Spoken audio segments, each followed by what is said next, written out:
this week. Okay. But I'll leave it in order so you can change the date.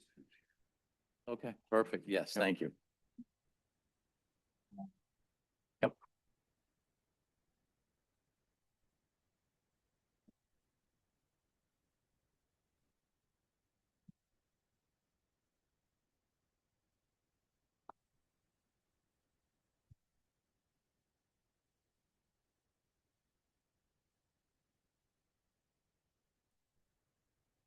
Okay.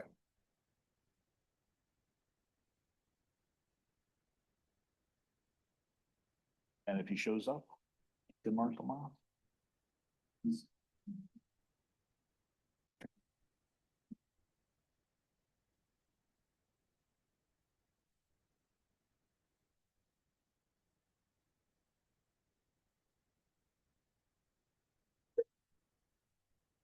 Oh, it's everywhere here.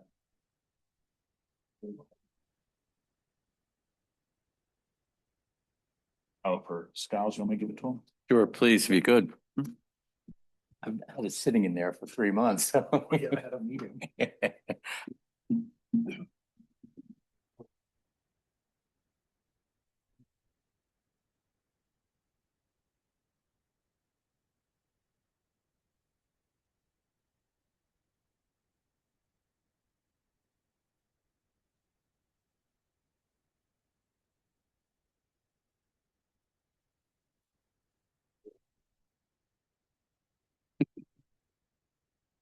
I can put mine in between. Teaches it. I wasn't even here. You weren't even here. You had a good excuse. Please yourself. Yeah. Or abstain from. Easy one. Earl, you ready?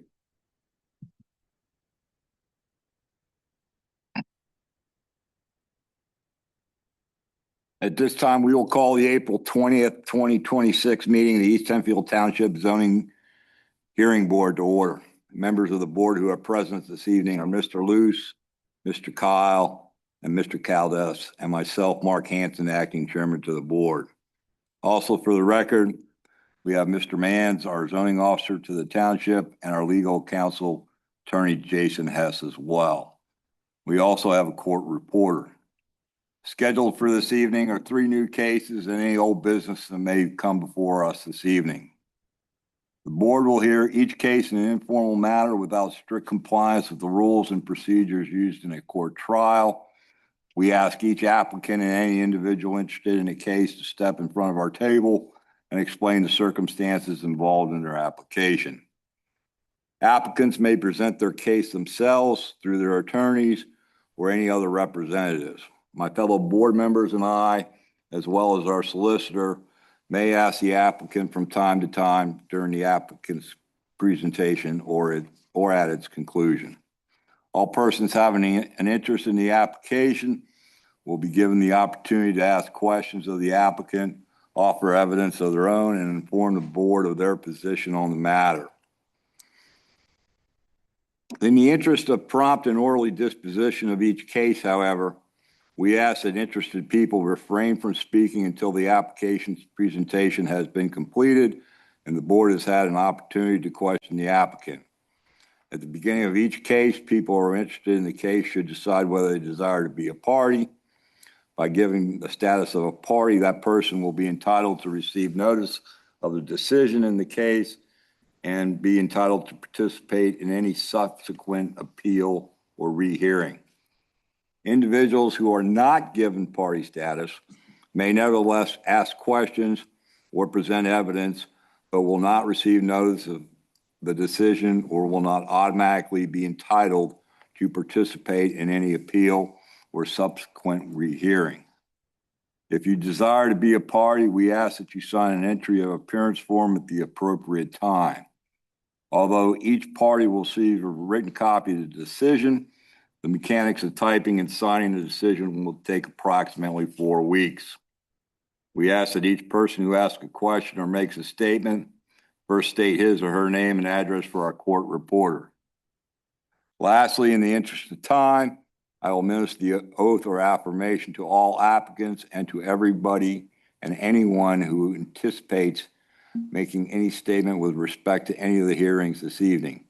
At this time, will you all please rise? Under penalties of perjury, you swear or affirm the testimony you are about to give will be the truth, the whole truth, and nothing but the truth. If so, please say I do. Please remain standing while we salute the flag. I pledge allegiance to the flag of the United States of America and to the republic for which it stands, one nation, under God, indivisible, with liberty and justice for all. Thank you.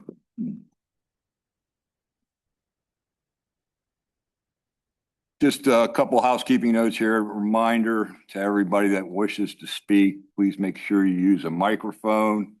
So number one, our court reporter can hear you clearly, as well as this meeting is on Zoom. I don't think there's anybody on though, is there? One person. Okay, so we do have somebody attending it with Zoom. Jeremy, have the cases this evening been posted and advertised in accordance with the sunshine law and the ordinance? Yes, they have. Gentlemen, since this is the first meeting of the year, we are required to reorganize. At this time, I will accept nominations for chairman, vice chairman, and the secretary. Mr. Chairman, I'd like to nominate Mr. Hanson as chairman, myself, Mr. Luce for vice chairman, and Mr. Kyle as secretary. I have a motion by Mr. Luce. Do I have a second? I'll second.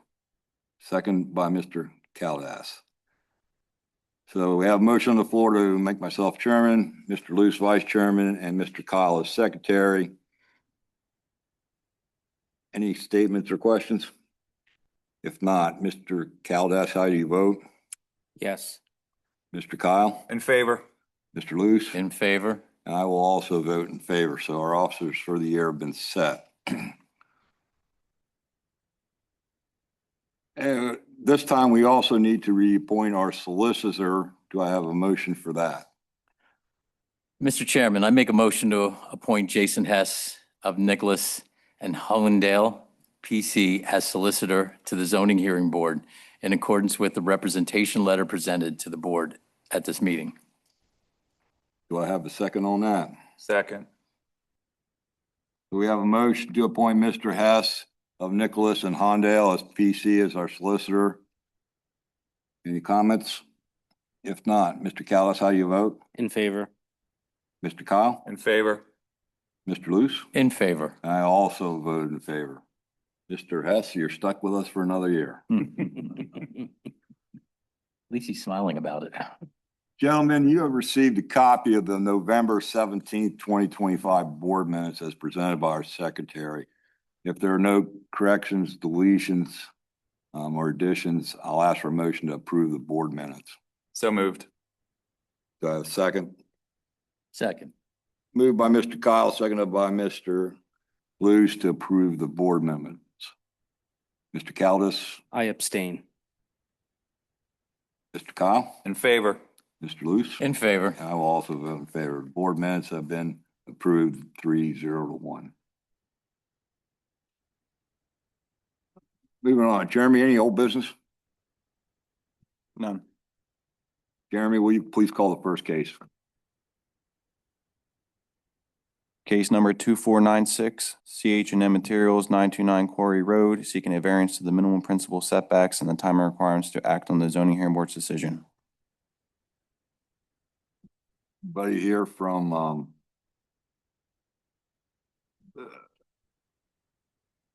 TNA Land Development? Take the microphone, please. H&N.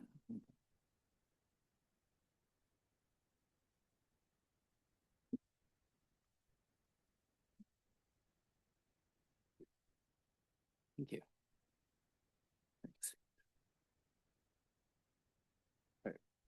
It's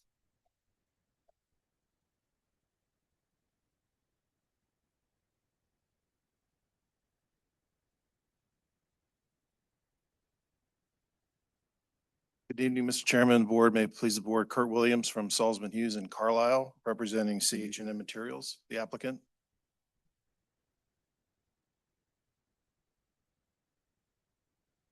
Go ahead, Mr. Williams.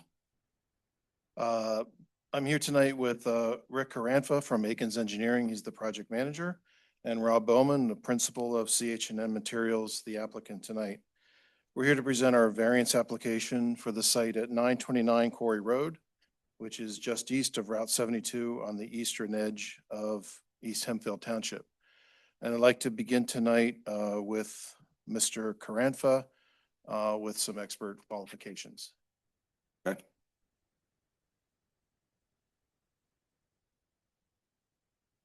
Again, all witnesses, please present your name and address so the court recorder can record it.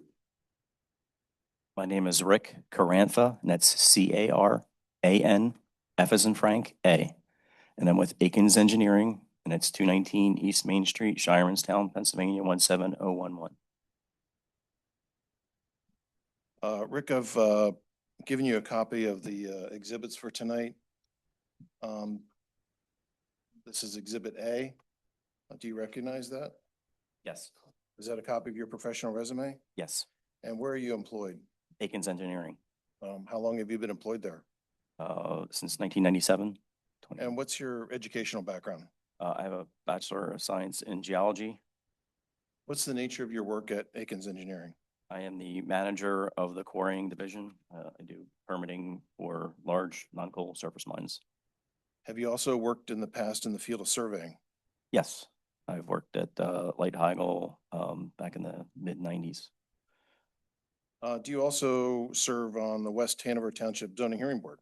Yes, I'm currently the chairman of the West Hanover Township Zoning Hearing Board. Are you familiar with all aspects of non-coal surface mine design and development? Yes, And you're familiar with the East Hempfield Township zoning map and ordinance, the Pennsylvania Municipalities Planning Code, and mining regulations contained in Pennsylvania Code Chapter 77. yes. And can you tell the board some other named clients you've done quarry work for? Yeah, I work for Pensy Supplies, one of my largest clients. I work for York Building Products, Heidelberg Materials, Heidelberg Cement. I've worked for Highway Materials. Have you previously testified before boards of supervisors or zoning hearing boards as an expert witness? Yes, What's your connection to this variance application? I assisted in the preparation and I'm the project manager. And did you prepare the exhibits that will follow in this case? Yes, So I'd like to offer Mr. Carantha as an expert in non-coal surface mining, related zoning regulations and land use. Mr. Chairman, I'm not sure if, before the hearing, we asked if there were other parties interested in this matter. Let me back up here. Are there any persons or parties interested in being a party to this case? Okay, thank you, Jason. So what a party means is you're relatively close to the applicant's property. It allows you to participate in any future hearings or Receive a copy of the decision. So ordinarily, to have standing to be a party, you would be an adjacent property owner or resident or somebody in close proximity to the property, such that your interest in this application is above that of the general public.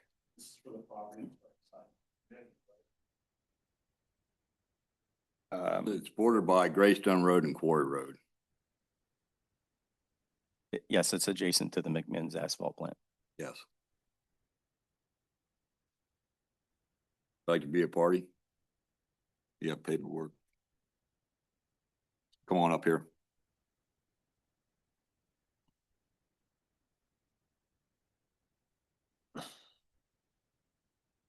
Take a break a second while he fills that out.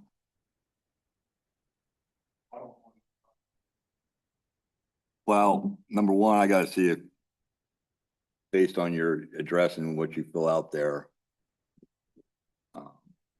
Whether or not the applicant has an objection.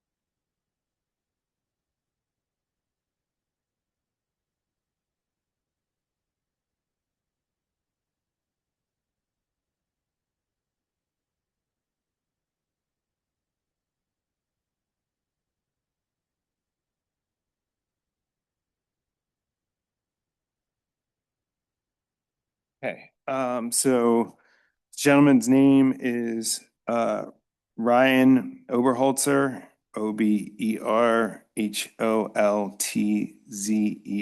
Is that correct?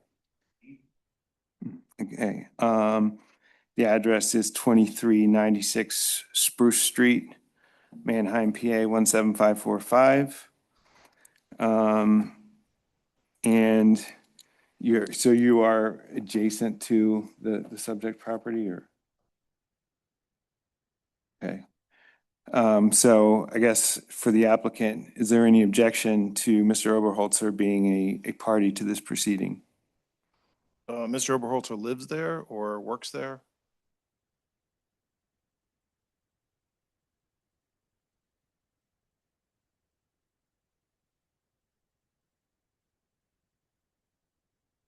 Approximately how far away from the subject property would you say you live?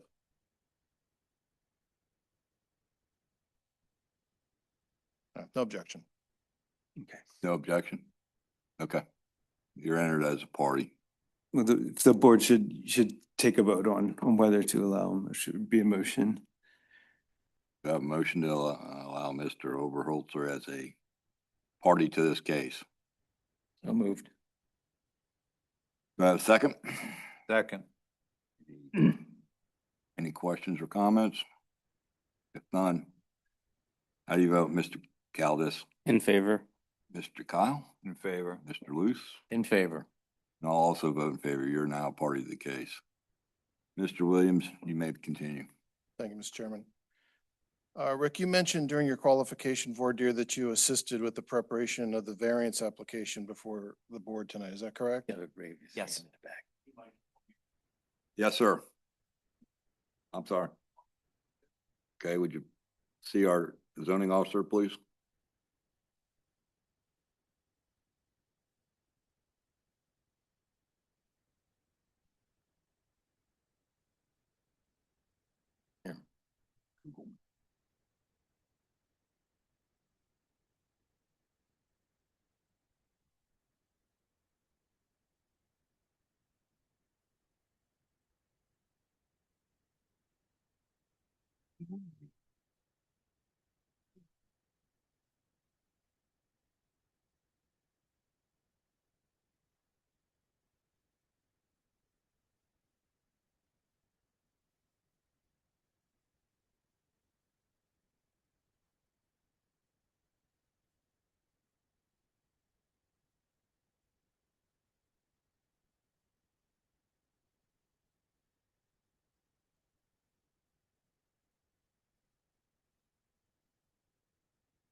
Behind the nursery.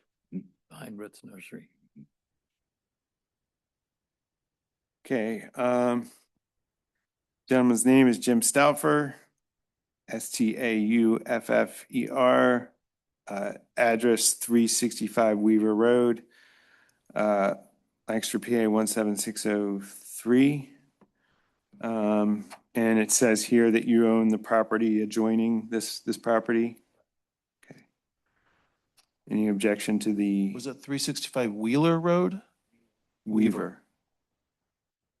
And the property that you own is addressed, is that on 72 there? Okay.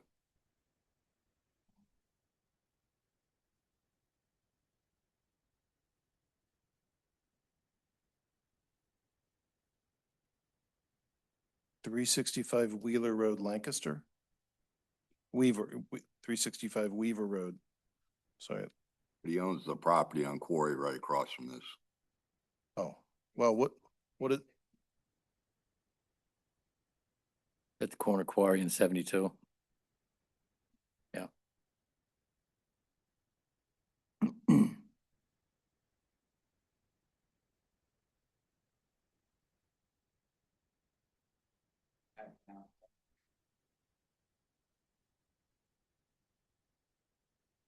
okay, no objection. Okay, so is there a motion to allow this, Mr. Stauffer as a party? So moved. Do I have a second? Second. Any comments or questions? If not, how do you vote to allow Mr. Stauffer to be a party? Mr. Caldas, In favor. Mr. Kyle, In favor. Mr. Luce. In favor. I also vote in favor. You are a party to the case. One other thing before you continue on, Mr. Williams. Do I have a motion by this board to accept Mr. Williams as an expert? Or not Mr. Williams, Mr. Carnath? Caranfa. Grandpa. So moved. Is there any objection to Mr. Crampa as being, but from the other parties, him being an expert witness? Okay. Second. Second. Motion by Mr. Luce, second by Mr. Kyle to recognize Mr. Campra as a expert witness. Questions or comments? If not, Mr. Caldas, In favor. Mr. Kyle, In favor. Mr. Luce. In favor. Also vote in favor. He's been accepted as a expert. Thank you, Mr. I'm Chairman. sorry, now you may continue. Thank you, Mr. Chairman. Rick, I've showed you what's been marked as, for identification as Exhibit B. Is that a copy of the application before the board tonight? Yes, And your role is project manager, yes. and the site is located where? In East Hempfield Township, just off of Route 72. It's adjacent to, it's across the street from the existing Pensy Supply Quarry and McMinn's asphalt plant. The address is 929 Quarry Road. That's correct. Okay. Can you please generally describe the property that's the subject of the application? Yeah, the current property is in typically row crops. I'm not sure what's planted this year, but it typically is either corn or soy rotated. Okay, is it one or two parcels? There's two parcels. The first parcel is 41 and a half acres. And then the second parcel's 13.6 acres. Yeah, that smaller parcel, 13.6 acres, is that partially in East Hempfield and partially in Manheim Township? Yes, that's correct. But we're only here tonight concerned about the portion of that parcel that's in East Hempfield Township, correct? Yes. Okay, what zoning district are both parcels in? Mineral extraction. And is mining and mineral extraction, the use permitted by right in that zone? Yes. And you said the property was generally east of Route 72. What's on the west side of 72, opposite this site? West of the site is the Bent Creek Golf Club. Sorry, that's, yeah. West of the site is Pensy Supply Quarry. East of the site is the Bent Creek Golf Club. South would be McMinn's asphalt plant, and directly north is more agricultural fields. And the Pensy Quarry, that's also a limestone or non-coal surface mining operation? Yes. Aside from this site, the Pensy Quarry and the immediately adjacent parcels, is there any other ME or mineral extraction zone parcels within East Hempfield Township? No. And is mineral extraction defined in the zoning ordinance? Yes. And does it have a pretty broad definition and to include crushing, gravel storage, mineral extraction, those types of activities? Yes, it includes not only the mineral extraction, but it also includes the processing and storage of the material itself. And did you prepare a plan that depicts an aerial view of the site showing the adjacent parcels? Yes. All right, marked for identification is Exhibit C. Is this Exhibit C that you prepared? Yes, it is. Is there public road access to the site? Yes, there's access on two different roads, Route 72 and off of Quarry Road.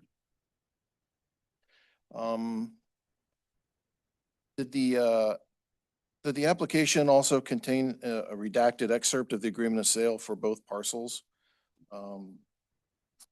Yes. Um, Mr. Williams, can I jump in here? Quick question for you. Your exhibit C, I noticed the subject parcels. The green line there is what divides the two parcels. Is that correct? the creek, divides the two parcels. Yes. Um, You have you show it on here. yeah, Yes. Okay, thank you. Mm-hmm. Rick, what specifically is the variance, request before the board tonight? So there's two variances. The first one is there's a setback requirement of 500 feet for mineral extraction activities. And then there's also a request for a 1-year time extension. Okay, relative to the setback, are you saying that the ordinance requires a 500-foot setback? From the property lines. And what is the request of the board? We would like a 100-foot setback. And did you prepare a plan that depicts what the property would look like with a 500-foot setback in place? Yes. And going to show you that, we'll pre-mark that one as Exhibit D. Is this a copy of that plan that you prepared? That's correct. Now, it's pretty small on that 8.5 by 11, but is there a size of that? Why don't you just describe what that exhibit shows to the board? Yeah, if you do the 500-foot setback from the property lines and the right of way is 72, the total area that you would have would be 2.46 acres.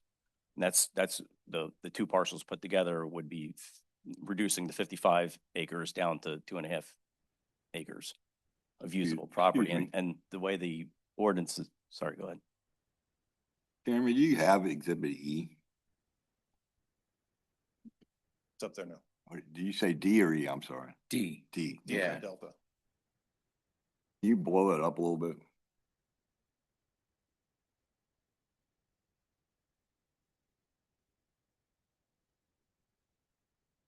So and we're looking at that one, just if you need to point for anything. On that list is the purple line. What's the proposed, the setback now with 500? That would be the setback if you meet the current zoning ordinances.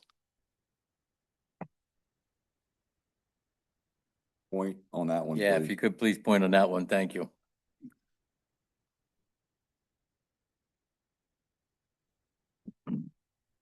So that is with the current 500-foot, that's what you'd be able to mine. Is that correct? That's not just mining, that's processing, storage, that's everything, including the extraction. Thank you. And within that, as you mentioned, within that 2.64 acres, there'd be benching involved with current mining rules and regulations, correct? Yes. So what does that mean in terms of how much material could feasibly be extracted with those 500-foot setbacks in place? I don't know the exact number, but it's not feasible. I mean, you wouldn't even be able to afford to do a mine permit for 2.5 acres of property. And what's the mineable material underneath of the site? There's two formations. Most of it's mapped in the Buffalo Springs formation, which is similar to the quarry across the street. But they're both limestone. The other formation to the north is Stonehenge. And did you prepare a plan depicting the proposed 100-foot setback? Yes. And we've pre-marked this one for identification as Exhibit E. Can you go back back to D quick? I have a quick question before you go.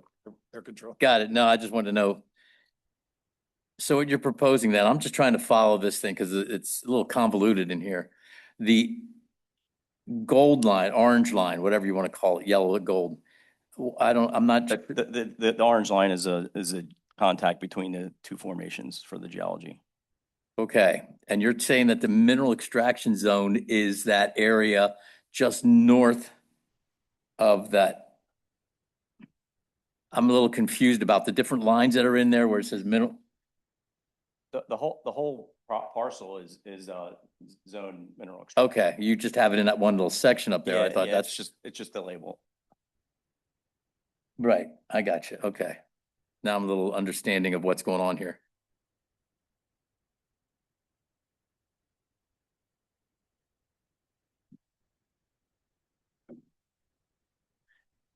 No, I do have one more. I'm sorry.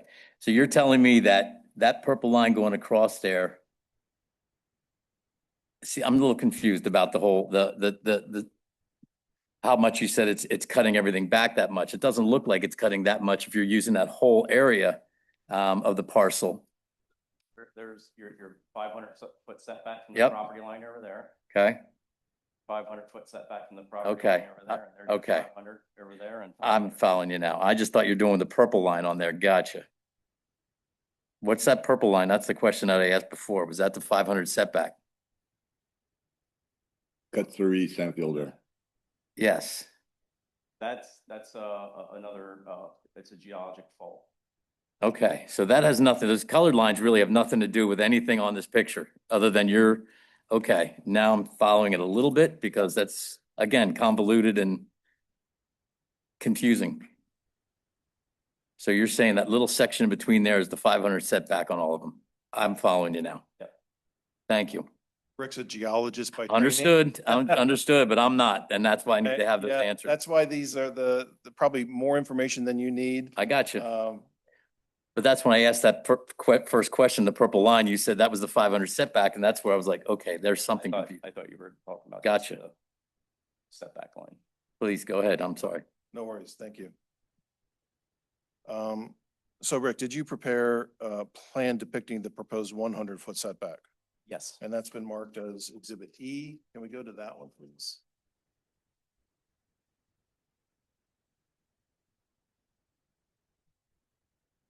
Okay. T. Yes, so Exhibit E is showing the. There. Showing the proposed 100-foot setback.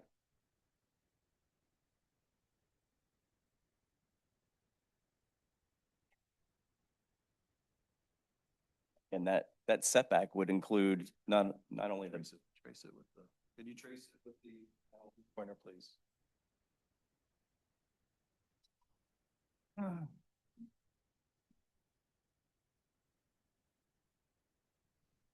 So that's the 100-foot setback, and that would allow, that would include areas for processing and the mineral extraction. So the benching and the actual quarrying in the area that we would be removing for the material. And I would say, from my professional opinion, that even this is about the smallest quarry with that setback would be about as small as you could do and still have a feasible quarry operation.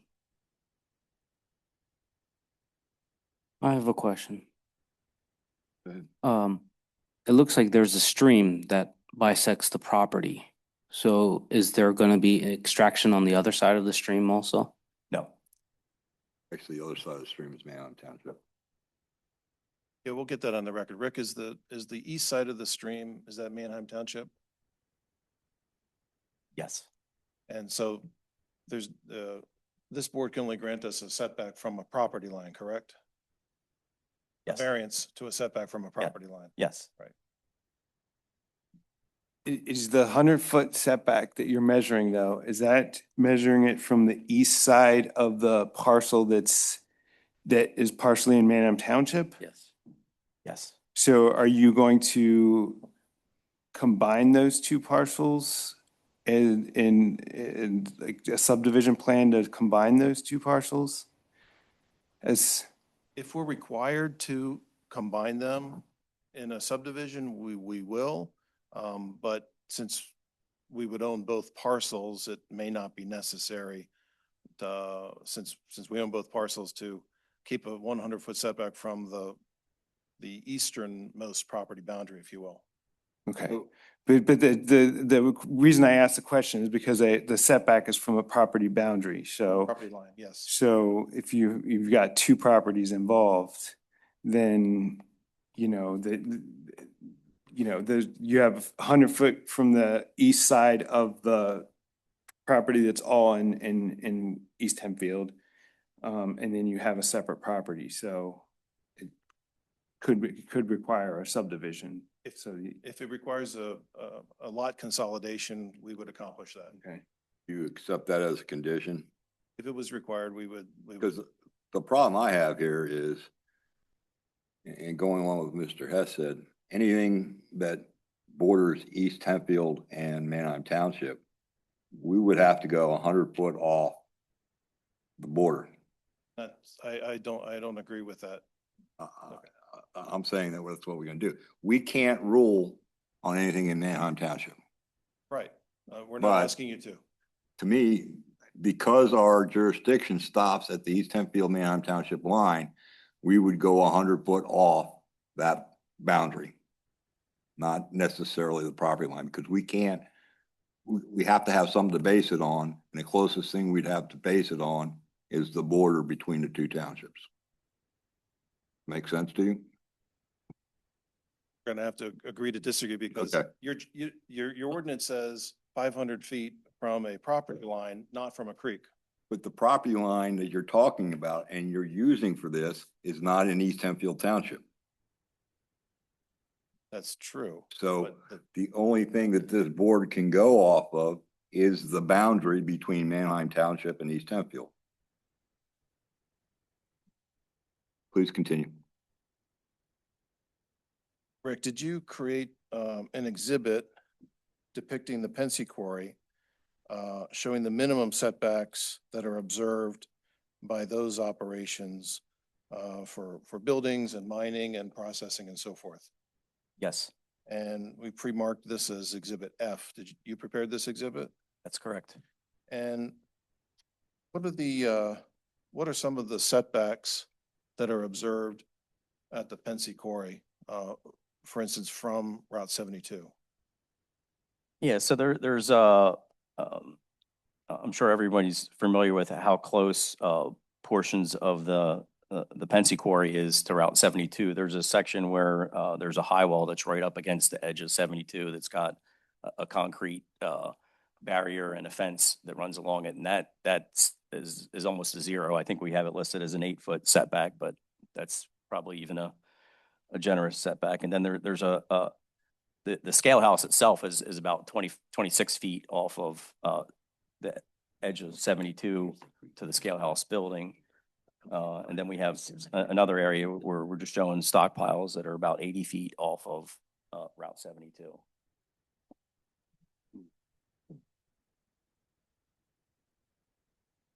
This is the area that I was talking about where the 8-foot is, and that's there's the high wall that runs right up against 72 there, and it actually has a concrete wall with a fence on it that separates 72 and where that high wall is. So that's like 8 feet away. The scale house is right up along the edge of the Route 72, 26 feet off. Here's the creek in the.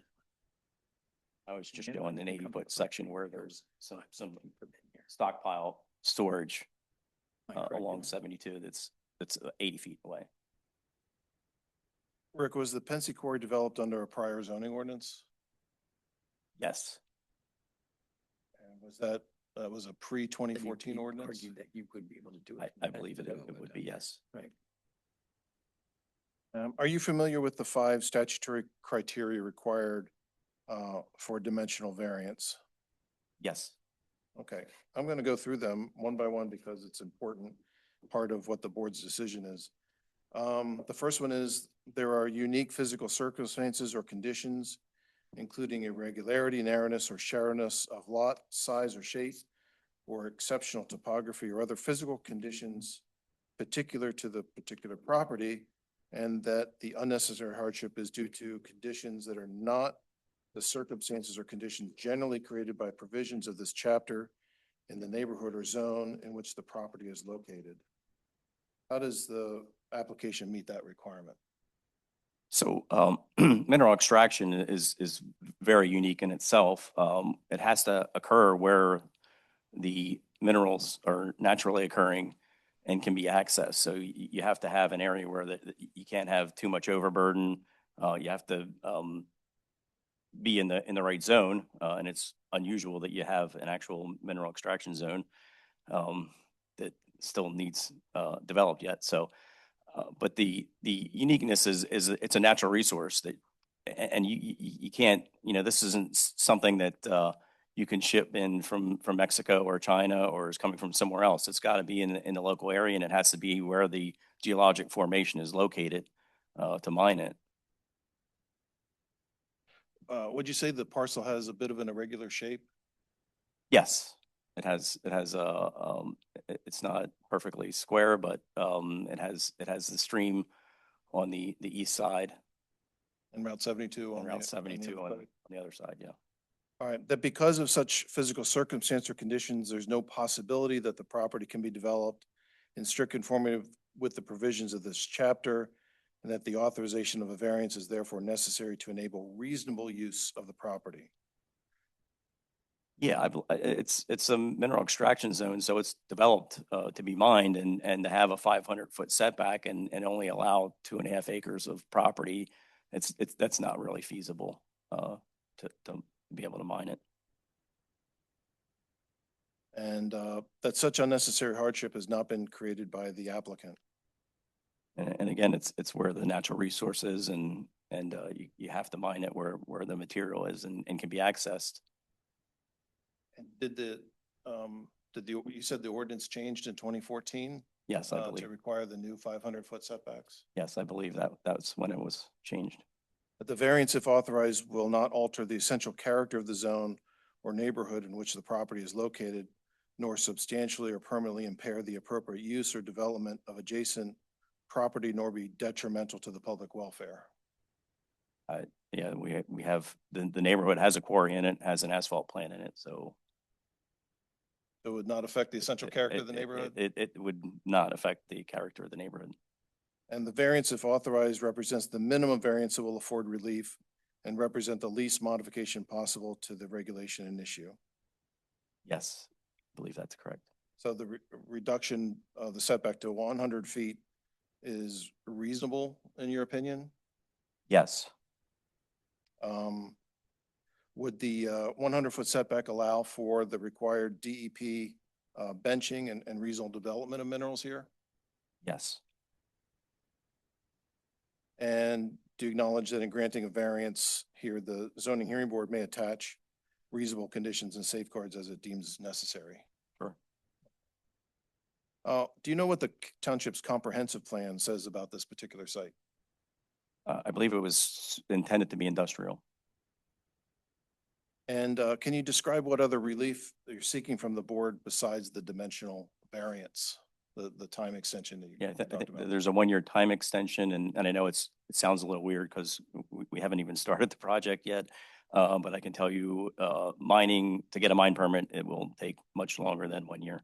I can tell you the Reams Quarry, we did a 30-acre expansion, and we're still waiting 3 years later, so.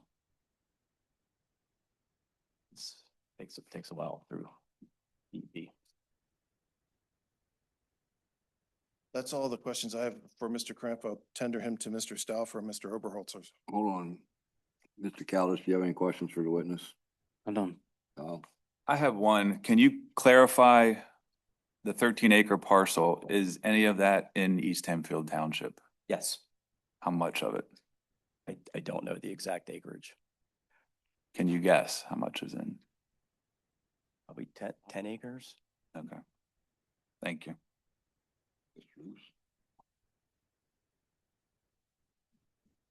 Can you go back to Exhibit D, please?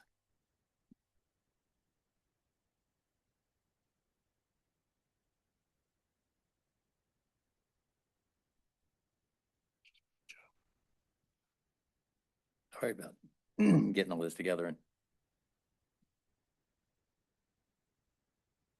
The depiction that you have on there, that blue line that's coming down, it's just to the right of this, where it says township, at the end, the other side of P where it goes all the way down. Is that the creek in there? Yes. Okay. This, again, when I'm looking at all this I'm just very confused by all this because you have the lines coming off of here for the 500 feet way inside that creek. And yet, when you put the rest of them on here, again, I'm just trying to get clarity, that you're looking at the extension. When you give the Exhibit E, you start using the other side of the creek when you're looking at the extension of 100 feet. So I'm a little confused about the whole dimensions and what's going on. Well, I will tell you that the creek meanders. Oh, I understand. Across No, I both- understand. But I'm looking at the far east side of Exhibit E, when you're looking at that, right, where it says Manheim Township, and you start that 100 feet going from that side of it. Yet on this thing, when you're looking at the 500, you're way inside the creek on the Hempfield side of it. So that's why I'm a little confused of what exactly. Do you see where I'm coming from? I'm talking about on there?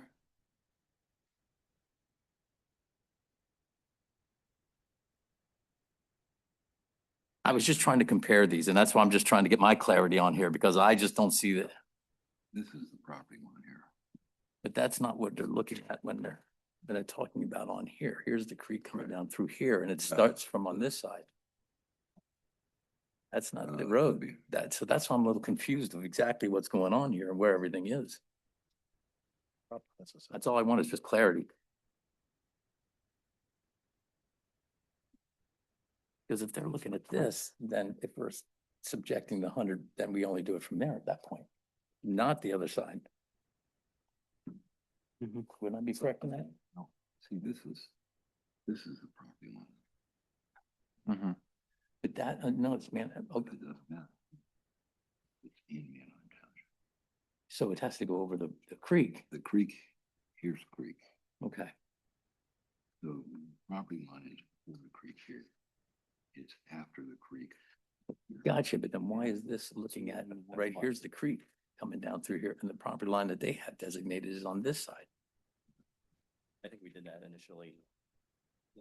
You follow me that I'm not following exactly? You are correct. Fingers coming off. It was a, Okay, it's an incorrect That sliver display. is- when, because we did this initially from just using the one parcel. And you need to have the two parcels to meet the zoning ordinances. And I did not revise that. because if we go the Correct. 100 feet, then it would be the 100 feet from this. Yeah. And it'd be on this side, on the East Hempfield side anyway, wouldn't even be encroaching into the Manheim Township. You do down the corner. Got it. So for record, Exhibit D measured the 500 feet from the east part of the larger parcel. Larger parcel. The Correct. Exhibit E measured the 100 feet from the east side of the smaller parcel. That's correct. Okay. Now we're understand, okay. That was not intentional. I understand, but that's confusing, and that's why I I've understand got to have that. my head wrapped around it before I make any decisions on anything. A couple of questions.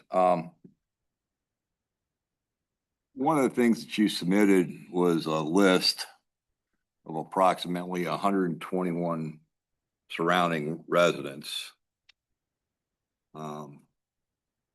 If this board was to grant you the 100-foot setback request, what would be the closest residence and how they'd be at least 100 feet, if not more away, correct? The list that we submitted was all residents, all property owners within 1,000 feet, I believe. Okay. That was required by the ordinance to My submit. question is, how many, are there any that would be within 100 feet? No. I think the nearest one would be on the other side of the creek in Manheim Township. Looking on at the bank. existing quarry on the other side of 72. The houses that sit on Greystone Road that back up to the quarry. To me, and again, it's hard to tell by looking at the aerial view, but it looks like there's at least 100 feet, if not more, between those houses and what's being used by the quarry, correct? Yes.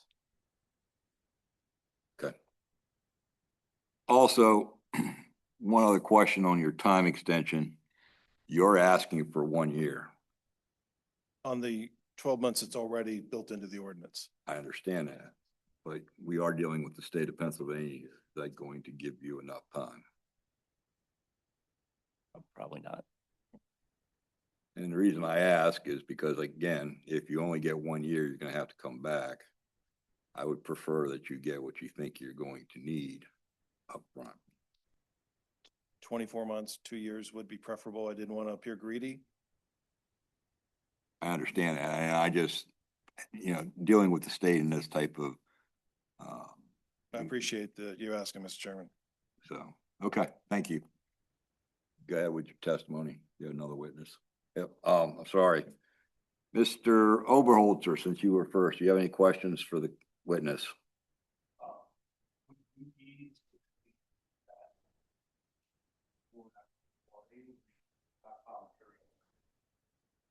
By that, I mean, are you going to open it, create an open pit and blast? Both. They'll need to do the open pit and blasting, and then they'll need area within that setback to do the processing and stockpiling. On the like, you folks all and discuss that with them at all? Not that I'm aware of. I mean, I'm in the area and I must live on Main. Whenever it blasts, my house rocks. So now you're telling me I'm going to be on 2 sides of that.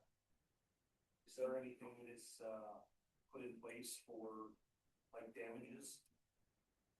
Yes, there is. Yeah. That's part of the DEP permit application process. There's pre-blast inspections. There's You guys know that you're also going to be boarded by a horse farm. I'm not aware of that.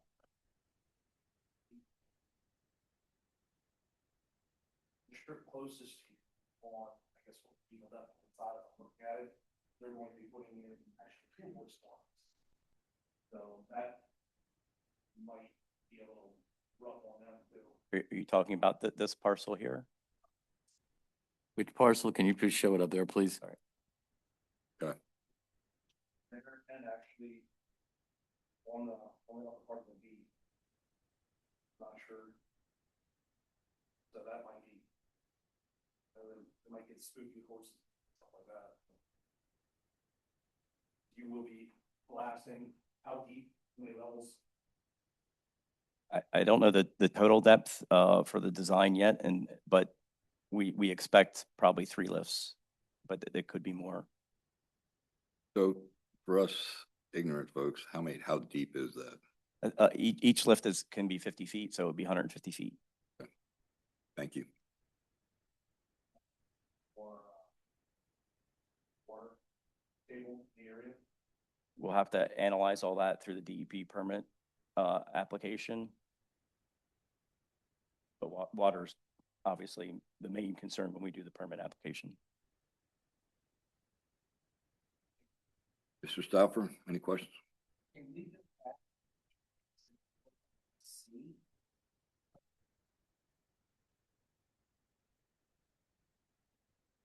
That's actually. That's D. D. D was a purple. That's E. Can you come wanted up to the E. podium so we get this on the recording?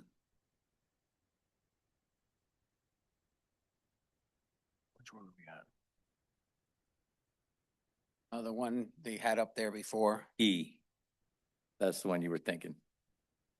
this one, right there. Which one's that? That's D. E. E. Perfect. What is that big circle? Kidney shape or, That would be 1,000-foot setback. okay? Why are we showing 1,000-foot setback? For what reason? Because that's one of the requirements with the zoning application to get the property owners within 1,000 feet. And we did a map and listed that and all the property owners. Okay. So the existing buildings on that property, the big warehouse, is your setback gonna be right up property line, or is it gonna be, buildings are gonna be part of that conclusion? Right now, we're just asking the setback from the property lines. So I guess my question is, being you have large industrial garages and warehouses there, beautiful, beautiful steel concrete building. Is granting setbacks, does that mean the garage is gonna move across the street and the block plant's gonna move over and you're gonna mine where it makes sense to mine where you're mining now? I don't have, I don't know if I can answer that question for you. I don't know what we're gonna do with the buildings. All of the sketch plans that I've done show the buildings to stay, but we're just asking for the setbacks from the property lines from the zoning board right now. Mr. Stauffer, I think my next witness will answer that question for you. Okay, well, my question is, if we do setbacks for quarry, is that different than setbacks for production of cement block or production of asphalt or shop setbacks? That's my question, where this is going. The setbacks for buildings is different than for quarries. Typically, front yard setback can be 35 to 50 feet off the property line. Side and rears can be 5, 10, whatever the case may be, depending on the zone. Each zone has different setbacks. That would be a question for the zoning officer in the township. The minimum setbacks in this zone is 50 feet from all lot lines. Okay. Okay, thank you. Questions at this time? Anybody in the audience have any questions?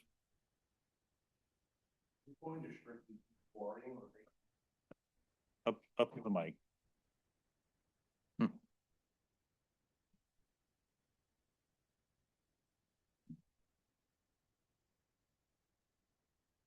Will the area that they are proposing, is there going to be just strictly quarrying, or will it be buildings and things over there? I can't answer that one. You can ask them. I think my next witness will be able to answer that question. Gotcha. All right. Thank you. Okay. Jason, do you have any questions?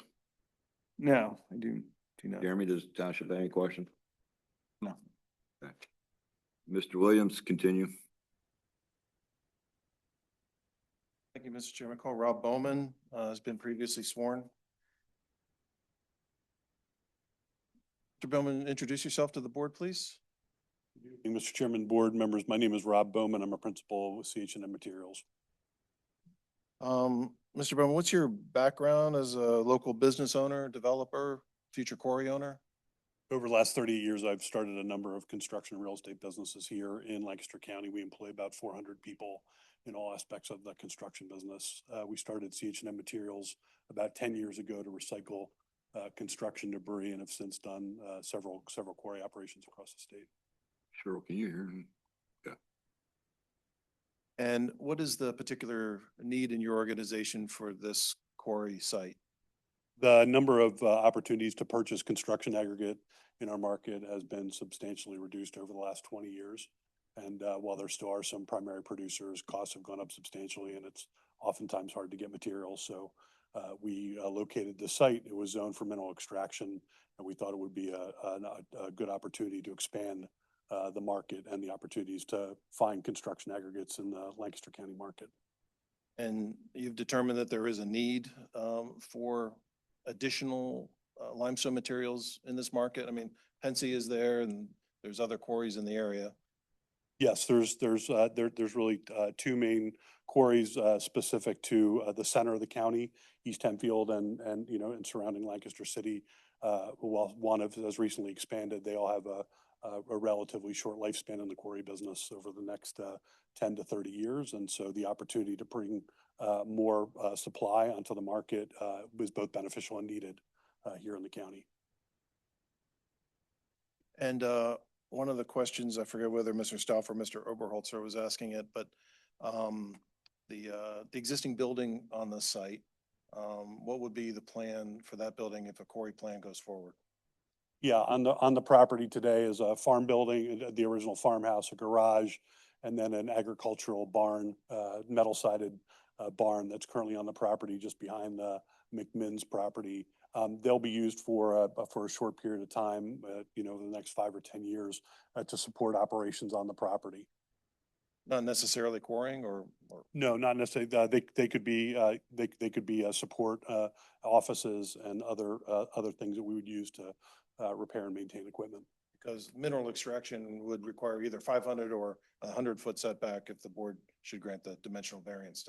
That's right. I think as Mr. Caranfa mentioned, the setback in mineral extraction, my understanding is everything that has to do with mineral extraction. So the processing, storage, reuse of any of that has to happen, within the setback on the property. And so nothing will occur outside or within the setback, within either the 500-foot setback or the proposed 100-foot setback that would involve any activities around mineral extraction.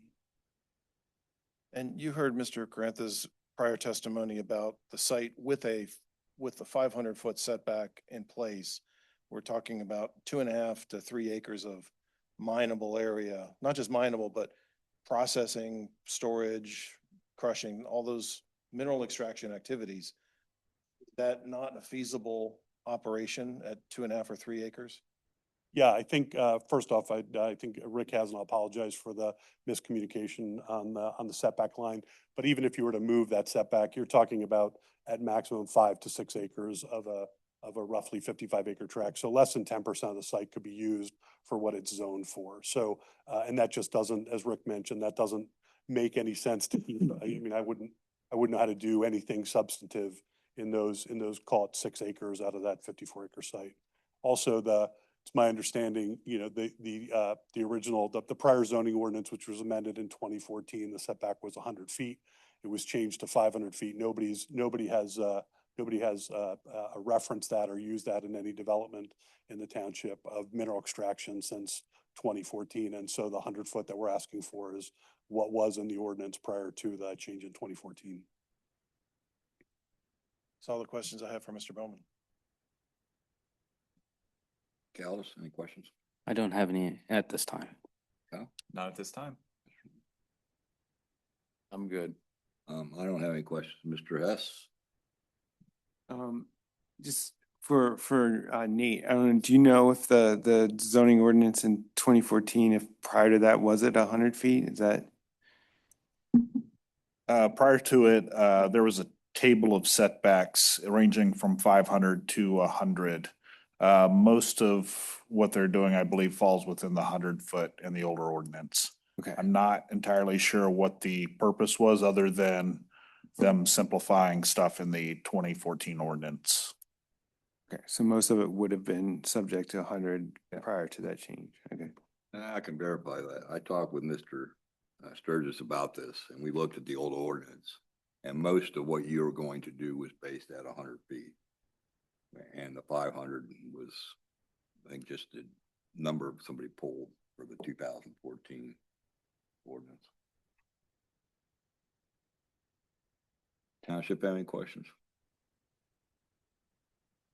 Mr. Overholzer, do you have any questions for this witness? Stopper? Anybody in the audience? Mr. Williams, you may continue.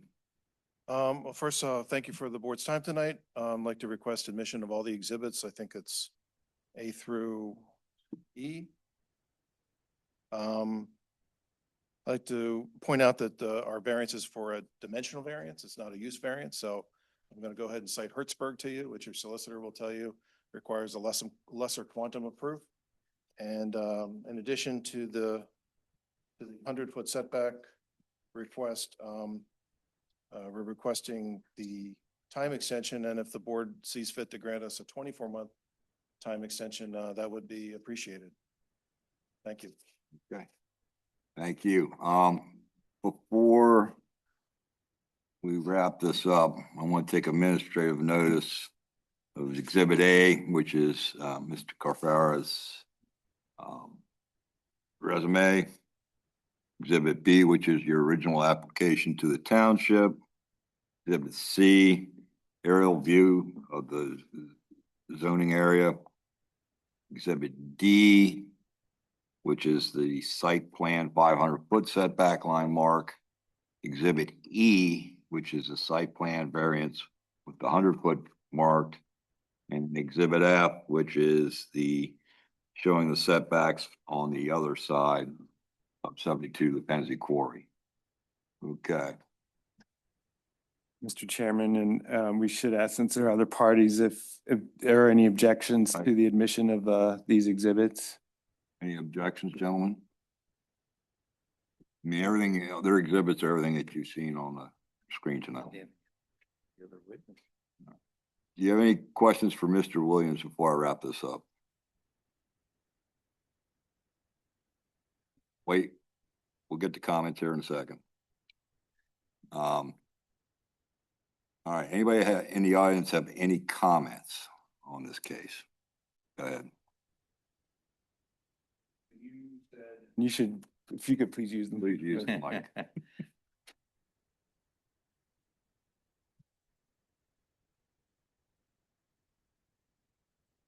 The original thing from 2014 where you had the 100-foot setbacks, that was just changed to 500-foot for simple or like ease. I don't know. The supervisors are the ones that amended the ordinance or changed the ordinance back in 2014. Where they came up with that number, I have no clue. And since Mr. Sturgis, I don't believe he was here at the time.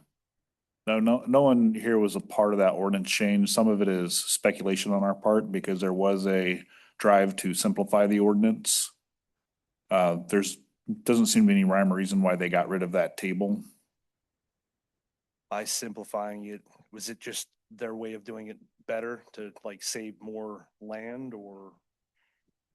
No, simplify, being able to read and analyze the ordinance. There was a chart for 2014. Said if you're gonna do this, the setback's 100 feet in your mineral stack. If you're gonna do this, it's 200 feet. If it's gonna be this, it's gonna be 500 feet. There was a chart set up, I think 4 or 5 different setbacks, I believe. Yeah, I think, at each 100-foot interval, there was something else. So we What they're can only, proposing would have fallen in the 100-foot either way. yeah, so we can only guess that the supervisors, in order to make it easy, said, okay, anything in this zone, 500 feet. Gotcha. I just, I guess I would say they're asking for their 500-foot to be set back to 100. They made the statement that this is the only one in the area. So there's no precedence for it, I guess. Well, I think there's precedence for it if you look at the Penzi Quarry across 72. Wouldn't that have been in before though? That was in before, yes, before the ordinance was rewritten in 2014. That would have had to have been. Probably back before there was an ordinance, to be honest with you. I remember going out of that quarry with my dad. That was definitely a long time ago, but I guess that would be my only concern is if they put a 500-foot ordinance in, it was for some reason of either conservation or, I guess in your case, ease. So if you bought the property knowing that, why ask for a variance on it? Okay. Mr. Stafford, any closing comments? Okay, before we close this, I need to go off the record. I have a question for our attorney.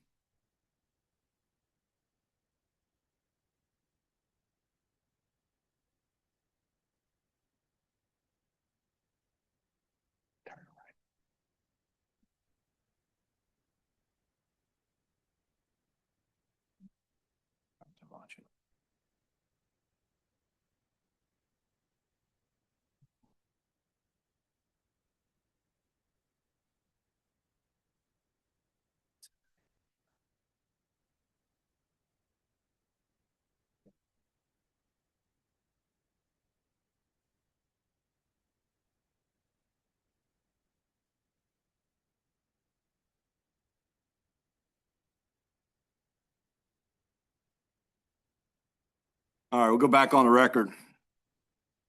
Close all testimony. We've already taken administrative notice. So at this time, gentlemen, I'll entertain a motion. Mr. Chairman, I make a motion to take the 45 days that's allotted to the board to come up and render the decision on this. All right, gentlemen, case number 2496, the request of CNA Land Development LP for property located at 929 Quarry Road.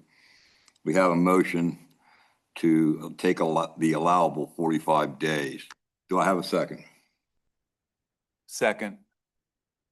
Motion by Mr. Luce, second by Mr. Kyle to take the allowable 45 days. Any comments or questions? Question for you in their Sure. application. Do we want to ask them to modify that for the 2 years? Or do we just, we want to do that as is? Yeah, we probably ought to do that. You want to modify your application for 2 years for the time variance, correct? All right, We should probably do that. We'll- We should have asked that before we did the motion. Yeah, I we just probably thought did. about that. so we'll take care of this motion first. Does somebody have a motion? Give them, modify their application. Yes, so moved. Do I have a second? I'll second it. Motion by Mr. Kyle, second by Mr. Caldes to allow the applicant to modify their application from a 1-year time extension to 2-year time extension. Any comments or questions? If not, Mr. Caldes, how do you vote? In favor. Mr. Kyle? In favor. Mr. Luce? In favor. And I will also vote in favor of modifying your application. Now getting back to the original motion. Any comments or questions on that one? Let's take the allowable 45 days. Mr. Callis, how do you vote? In favor. Mr. Kyle? In favor. Mr. Luce? Favor. And I will also vote in favor. We'll give you a decision in 45 days. Thank you.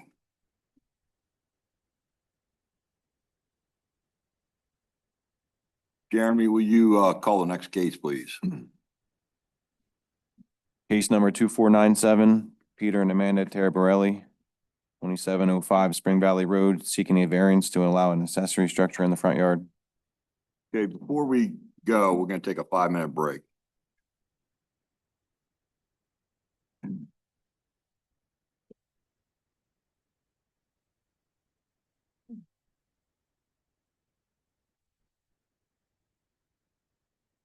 So, Mr. Stauffer and Mr. Overholzer, just so you know, you will both get a copy of the decision. It'll take about 45 days for us to render the decision, send the copy out.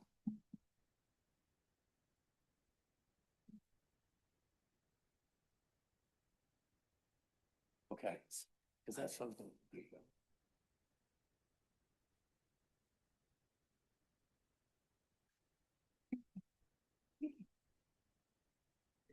Here.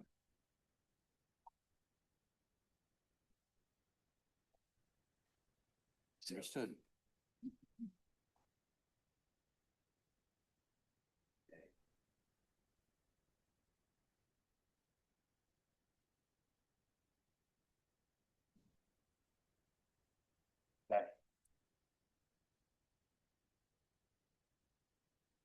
Thank you. Have a good evening.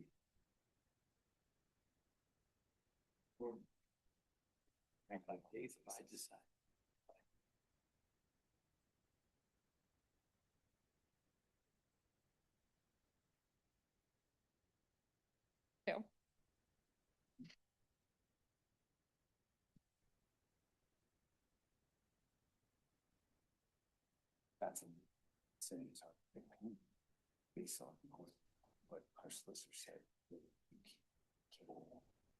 Setback variance from 8. Yes. And then based on that, do you have any? Okay, got it. Perfect. Yeah. Perfect. Perfect. That was my question. Yeah. The whole time I'm sitting there thinking of.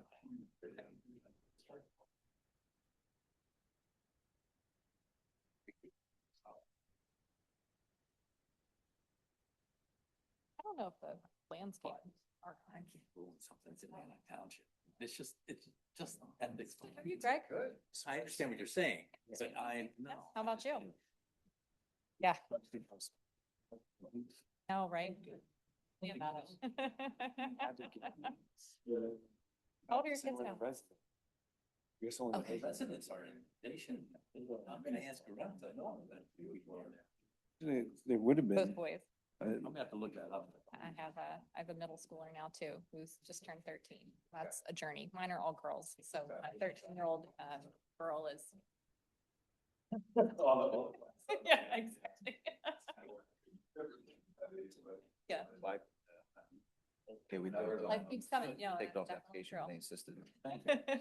I'm glad you did. 'Cause that's- Yeah, I hear you. I do. Good to see you, Greg. You, it's not, I don't usually hear that. Aldous, Eldest. yeah, Caldus, yeah. I was gonna ask you to phone.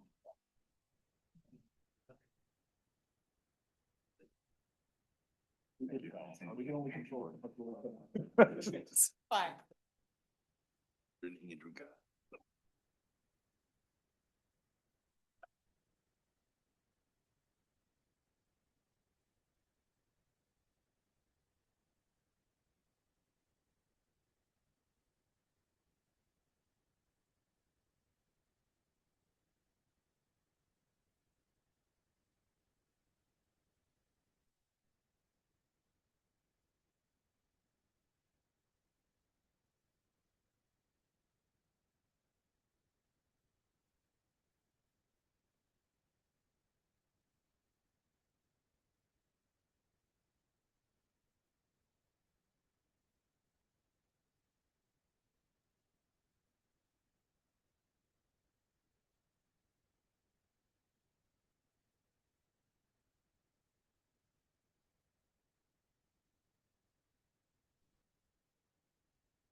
Jeremy and.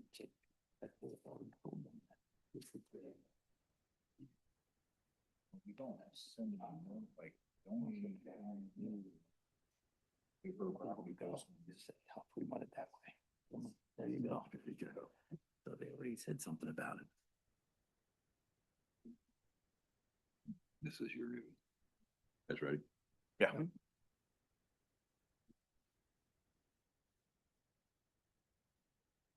Yeah. This is the new one? Okay, good. That's yours. I think I took them from.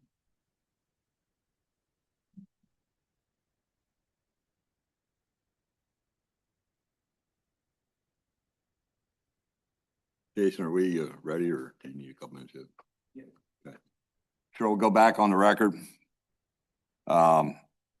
Case number 2497,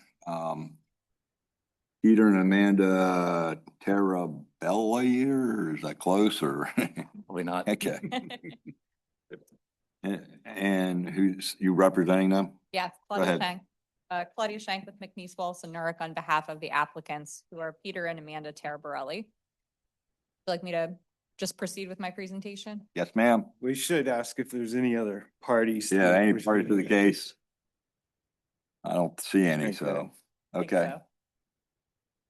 All right, good evening, board members. The property that we're going to be discussing tonight is a roughly 0.42 acre residential property. It's located at 2705 Spring Valley Road. I've handed out some packets of pre-marked exhibits. They're mostly the same as the exhibits that were included with the zoning hearing board application, with the exception of the last exhibit, which we'll go over. But if you turn to Exhibit A in your packet, you'll see an aerial map of the property. It's improved with a single-family dwelling. It's located in the low-density residential zoning district.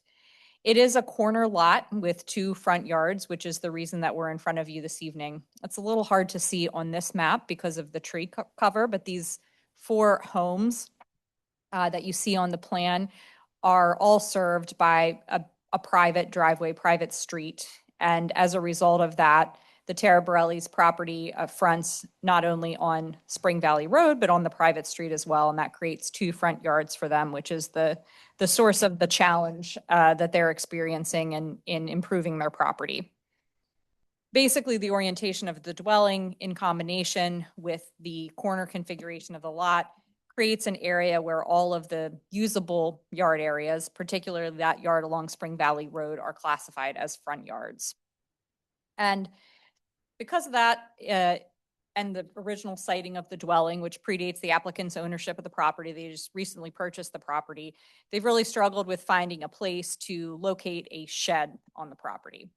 So if you turn to Exhibit 2 in your packet, you'll see a plan that was put together by Mr. Taraborelli. It is not to scale, but it does provide you with some information about where they're proposing to site the shed on the property. So the shed is proposed to be approximately 288 square feet, just an accessory shed for storage of lawn and property maintenance equipment. A shed like this is permitted in the RL zoning district where the property is located. But of course, it's not allowed to be in the front yard, which is why we're here before you this evening. I do want to point out that the proposed location of the shed is 48 and a half feet roughly from Spring Valley Road. There's a 30-foot front yard building setback that applies to principal and accessory dwellings in this district. So we are outside of that front yard setback. But the way the ordinance is written, it prohibits any structures from being located between the front facade of the building and the street where the property is located.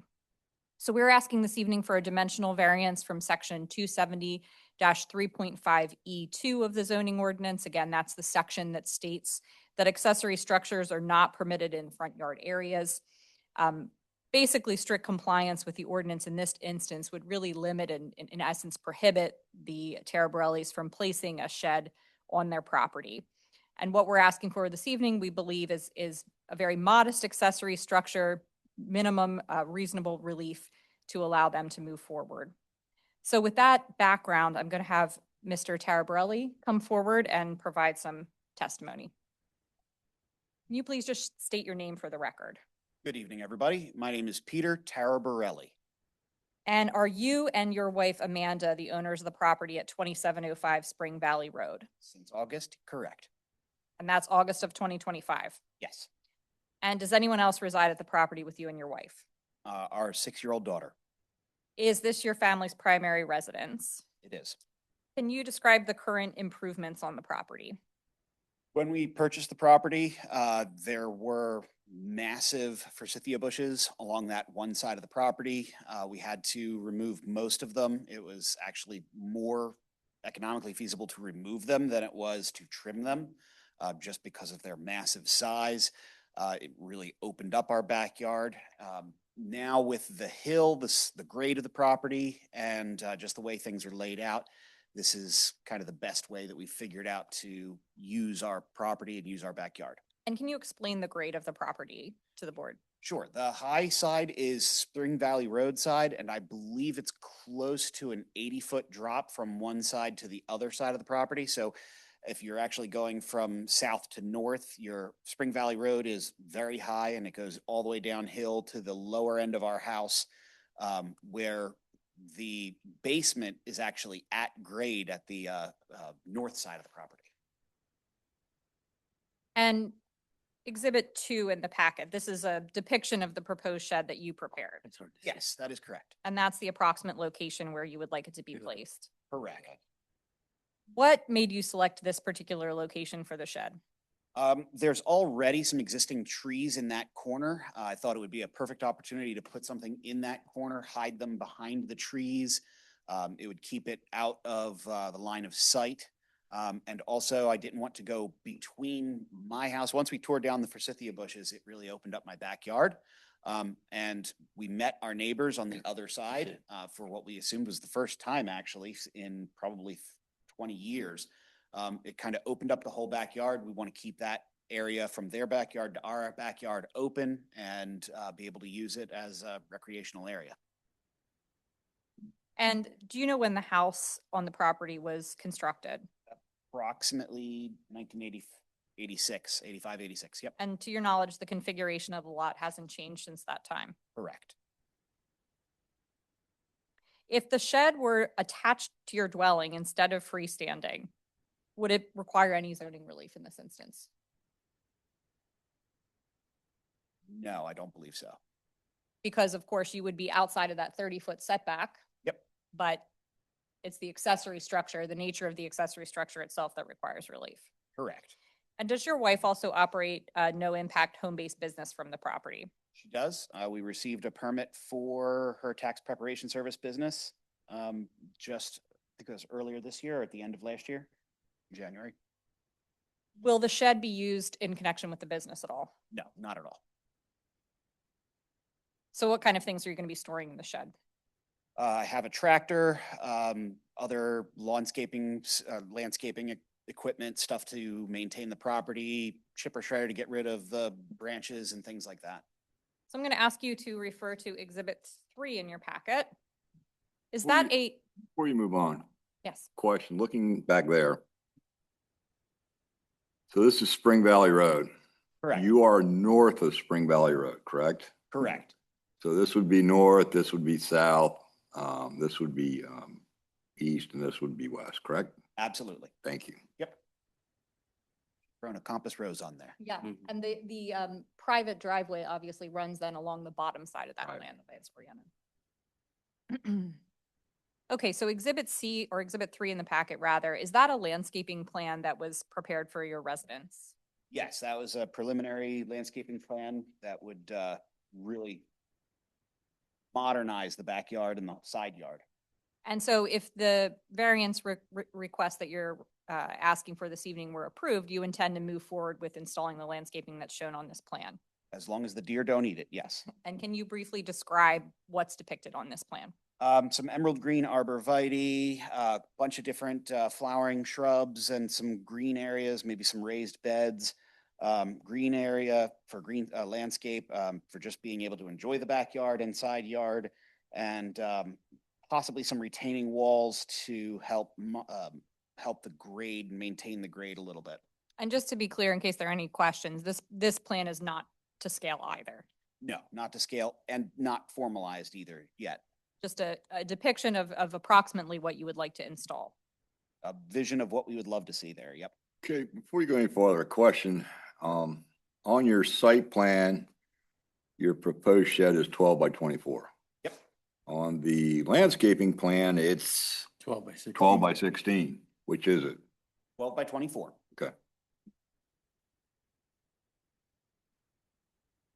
Thank you. Go ahead. And the landscaping improvements, would they, in addition to sort of integrating the shed with the existing landscaping, would they provide a visual buffer from the neighboring properties? Absolutely. Well, I would like to keep it hidden if all possible. And a visual buffer from Spring Valley Road specifically? Definitely. I'm going to ask you to turn to Exhibit 4 in the packet. Did you talk with your neighboring property owners about what you're proposing? Every single one of them, all the way around, went around and talked to them about what I would like to do, especially the gentleman that was directly behind us. So the gentleman that we would share the lawn with, who all approved our ideas and loved the fact that somebody was finally taking initiative on this property.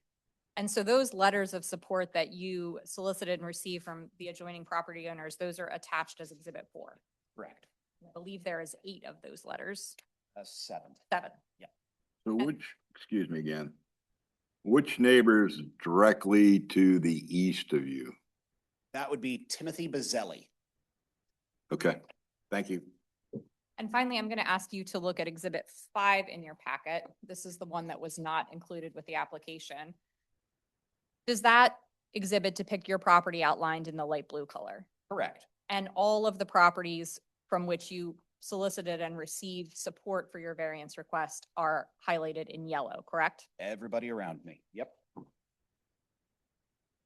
In your opinion, would the proposed shed alter the character of your neighborhood? Not at all. I don't have any other questions for Mr. Tarabrelli. Gentlemen, any questions? I have a question. Go ahead. If the shed was in line with the south side of the house, would that still be considered in the front yard? No.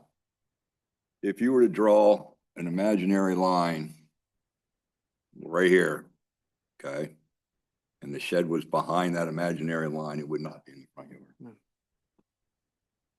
Would that affect how you need to use the backyard? Unfortunately, the best area that is the most level is kind of right where that shed is and slightly towards Spring Valley Road. Additionally, I just met that neighbor and I'd really like to not put a gigantic shed between his house and my house. If I could put it off to the side and maintain a good open area, I'd like to do that. I'm sorry, you said the grade is more restrictive if you put it back further, it would, Yes. Okay. So approximately where the deck steps are, if you see on that one side or on I guess that would be the east side of the house, right where those deck steps are in that area, it really gets even steeper than where it normally was. It kind of levels off where we were thinking of putting those swings right there, but that whole area where essentially where it says lawn is another area where we were thinking of putting a retaining wall or doing something there because right now it's actually even tough for a lawnmower to get up that backyard if it's wet. So it goes up. Yeah, it kind of Towards the east. Yep, correct. So from that existing evergreen to the proposed play set is maybe a 2 or 3 foot grade. Then it really increases up that whole area where it says lawn, kind of levels off where the shed is, and then again goes back up to Spring Valley Road. Yes, and comes out and down from the house as well.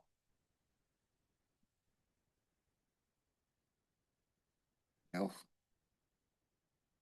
No, I don't have anything else.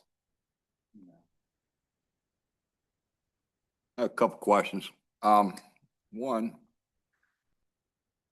I kind of like your modest description because when I was looking for a new shed many years ago, the shed builders told me the average shed was 8 by 10 or 10 by 10. So I'm gonna have to say that a 24 by 12 is not really a modest shed according to what shed builders say. And I know there's some grade problems to your property, but why not put the shed up against that side, one side of the house or the other, as opposed to moving it back towards the property line and in the front yard? My thoughts are on I guess that would be the north side from where you're looking at, the side you can't see. Yep. I have all of 98 inches between that side of the house and the property line. So I can't really do anything there. On the east side at that lower end where the deck is to the property line is extremely steep and kind of muddy. And it's an area I don't really want to put anything in that won't rot. So my thought would be behind the garage, but again, now I'd have to tear out all of the landscaping that's already there instead of just using or modifying and improving on what's there. So I'd be removing the entire hand-laid brickwork and kind of really starting over from brand new. And I honestly can't really afford that right now. Okay. Personally, I'd rather give you a variance to the side or rear yard setback than I would to the front yard, is why I asked that question. I haven't.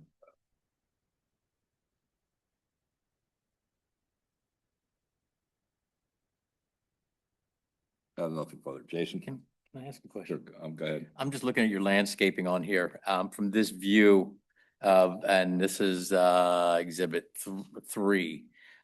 You will not be able to, you're proposing that with the foliage and everything that you're going to be putting in there, you will not be able to see that from Spring Valley Road, correct? Correct. In this particular Oh. in the street view that you were just looking at, Mm-hmm. that fence is actually completely rotted and a large section of it had to be replaced already. So I've taken down what's already there that fell down in the last storm. I want to replace that with greenery and I'd like to put the fence back up so that it matches the rest of the neighborhood. And once that's up, you wouldn't be able to see what's in that front lawn area. Got it. So that the dotted line it depicts is the fence, correct? Yep. On the right side there. Okay. Okay. Jeremy, can you pull that street view back up, please? Yeah.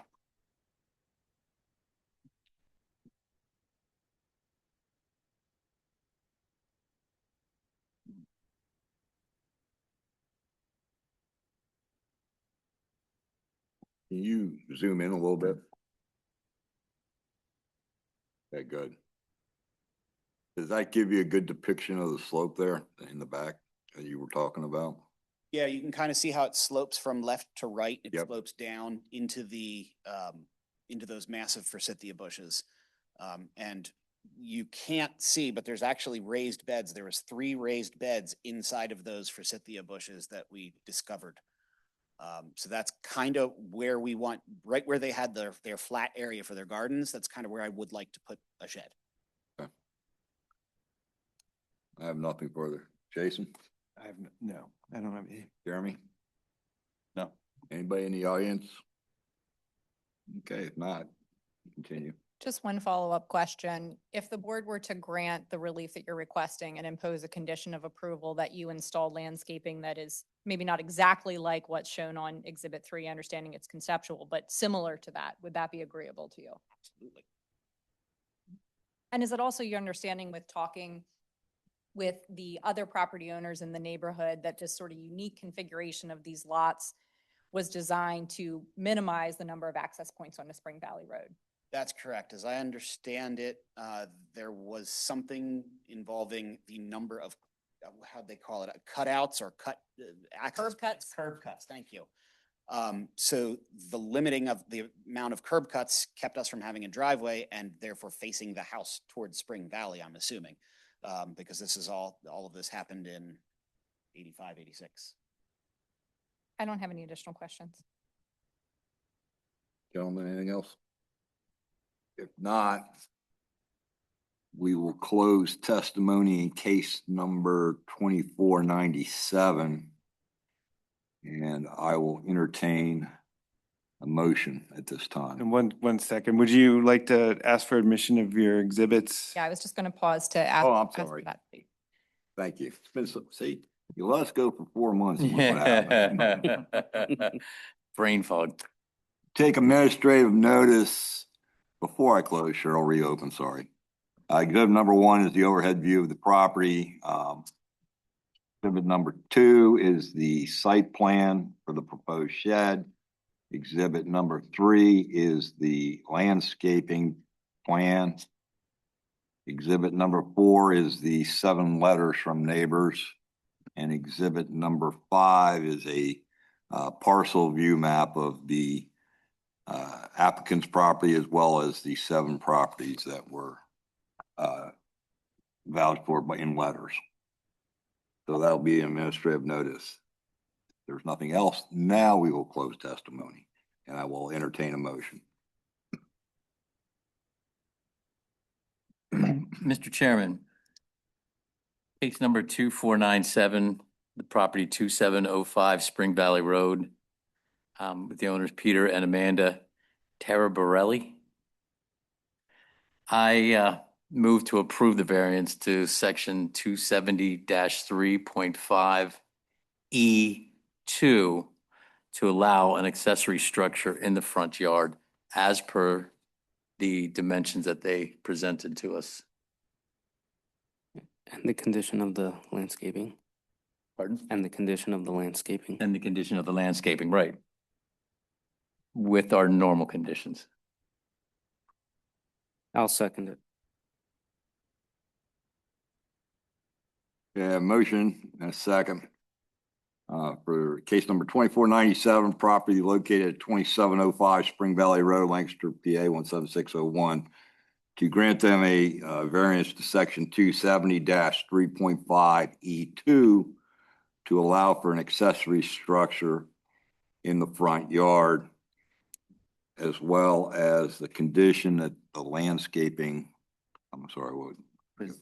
To the plan that they had put through. Meets the plan as close as possible as to what they had proposed on their exhibit number 3. Is that your motion? Yes, sir. And second, I got one condition I would also like to add. And I'll explain why I'm going to ask this here in a minute, but my condition would be that the shed be moved as far north as possible, even though it might still be in the front yard. I wanted it moved as far as practically possible to get it north. Are you agreeable to that? Acceptable to your motion? Yes. Okay, second. Any other questions or comments? All right, let me comment on why I want that. Every case we hear is based on its own merits and conditions. The problem is, by granting this, we are now setting precedent, which this board, as far as I know, in my 20 years, has never allowed any accessory structure except for a fence in the front yard. And I'm very hesitant to grant this because, especially along Spring Valley, the way some of those properties are, we could end up having a flood of people in here asking for sheds in their front yard. That's why I put the condition there. They have to move it as far north as you possibly can to get it out, as much out of the front yard as possible. Yeah. All right. How do you vote? In favor. In favor. In favor. And I will also vote in favor, but again, please take my notes into consideration. Thank you very much. Thank you. Anybody need a break? Okay, sure, are you okay? Okay. Jeremy, we'll call the next case, please. Case number 2498, Lancaster Sosco, 301 Richardson Drive, seeking a variance to the lot coverage requirements, setback requirements, and a 2-year time extension to the previous case number 2494.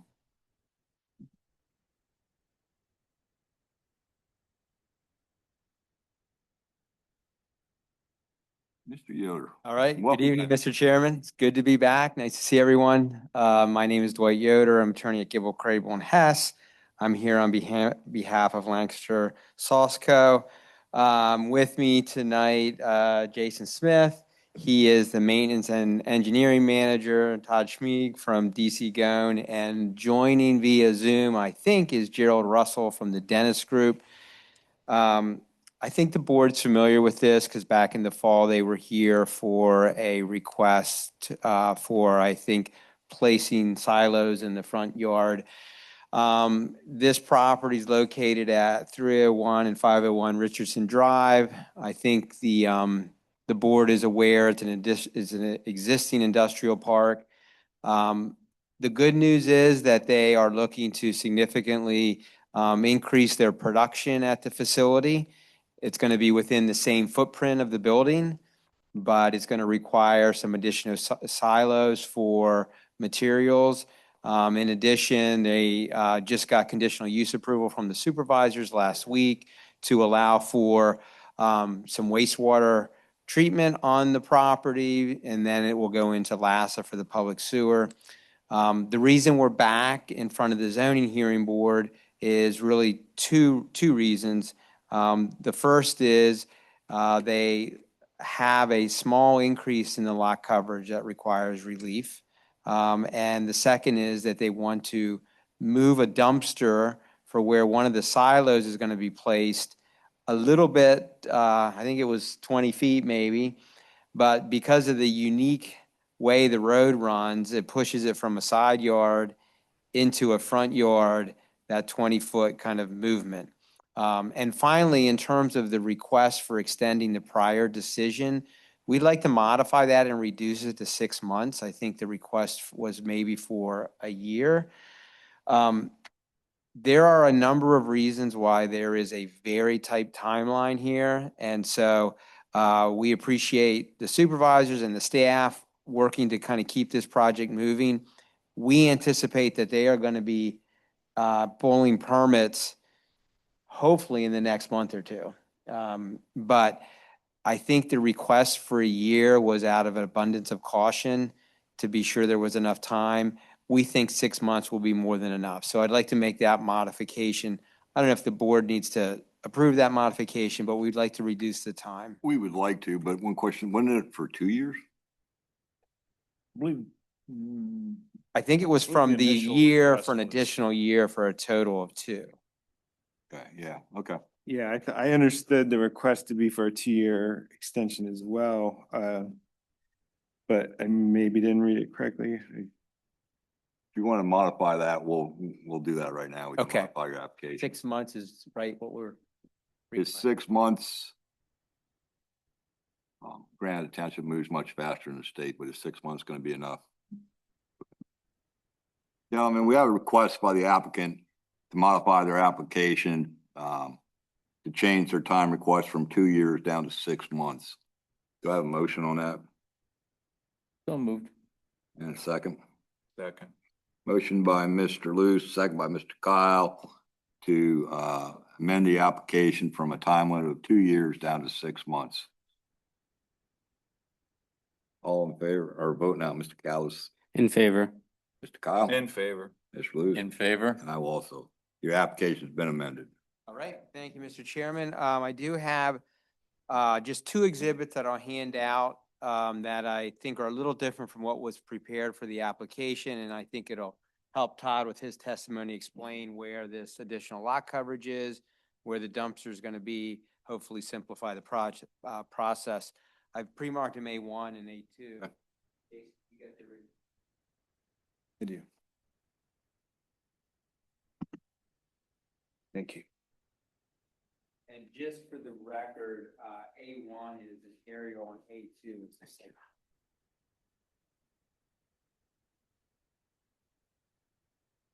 Thank you. Thanks.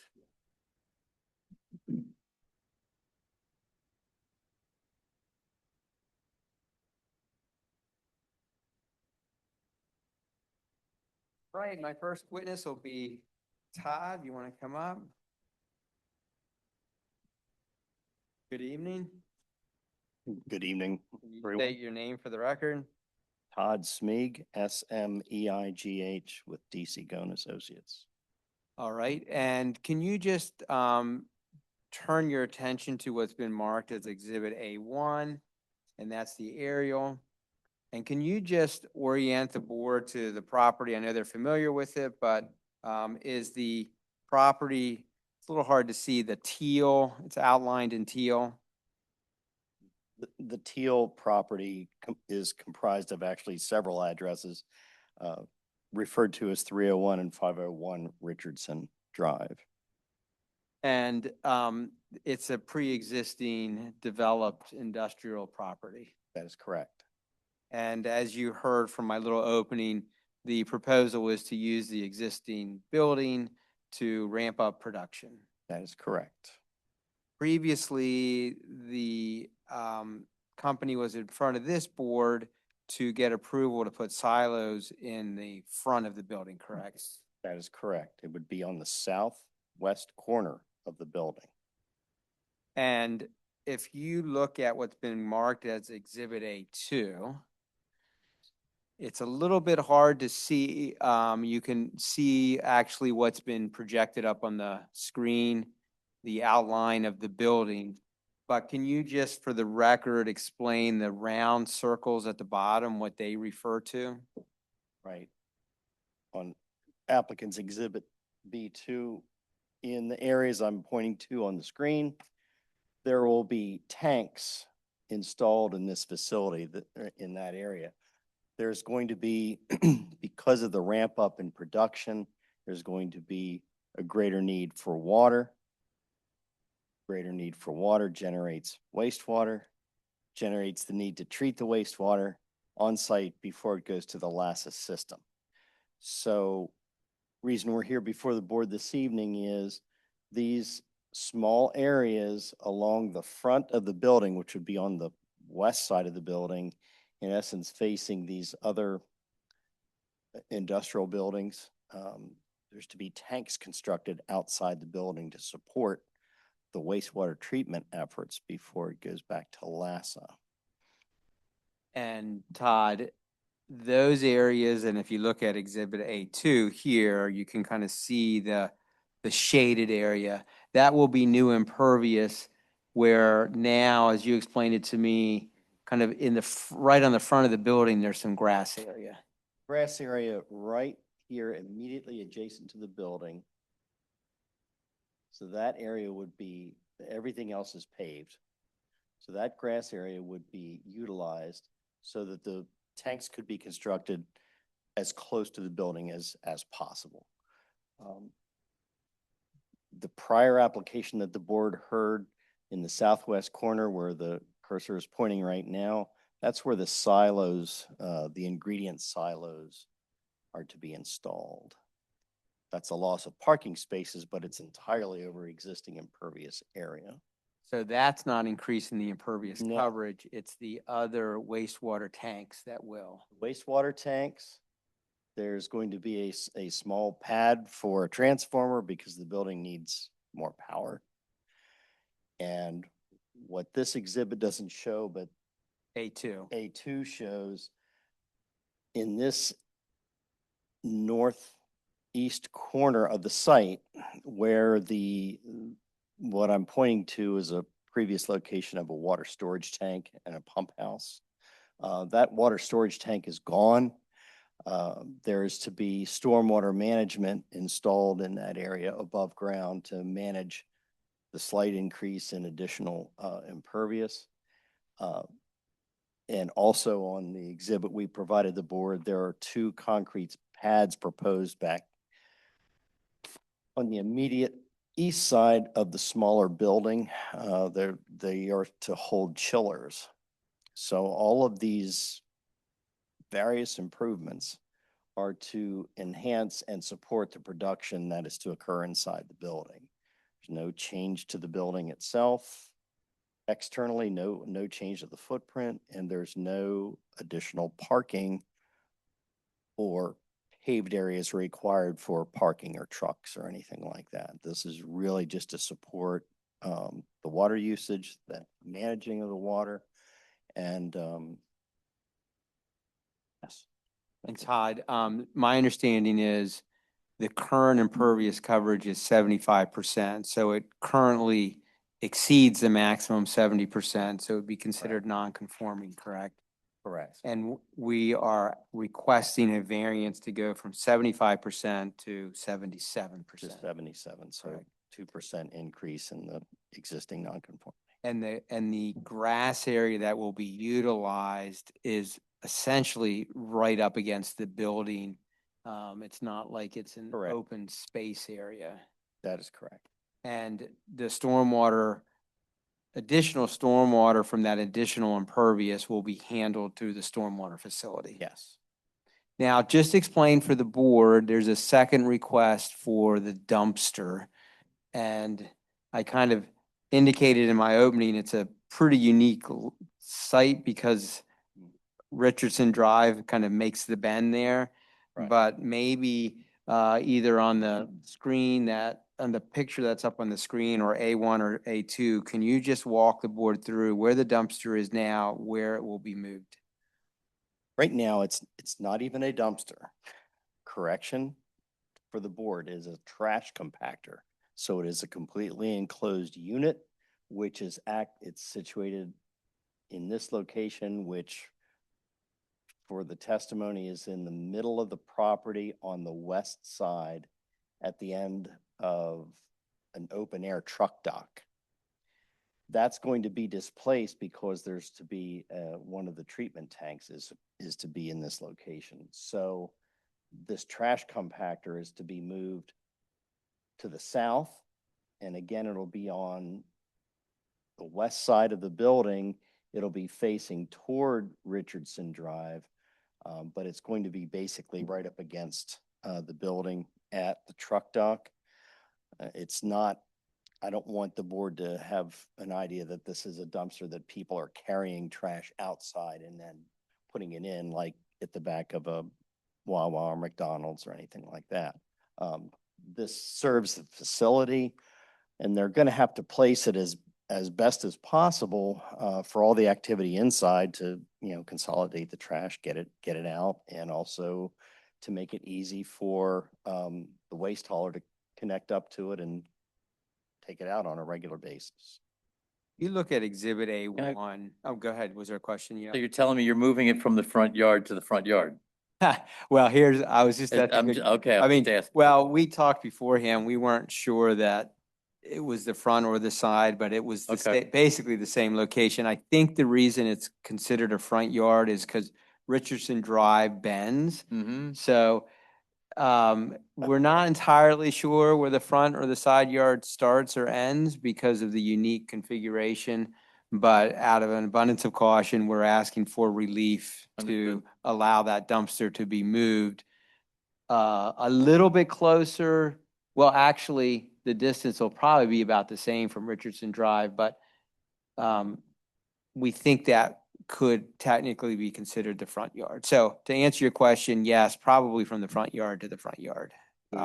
In practical terms, maybe in zoning ordinance lingo, it's a side yard and a front yard, but it literally is on the front of the building and will be on the front of the building.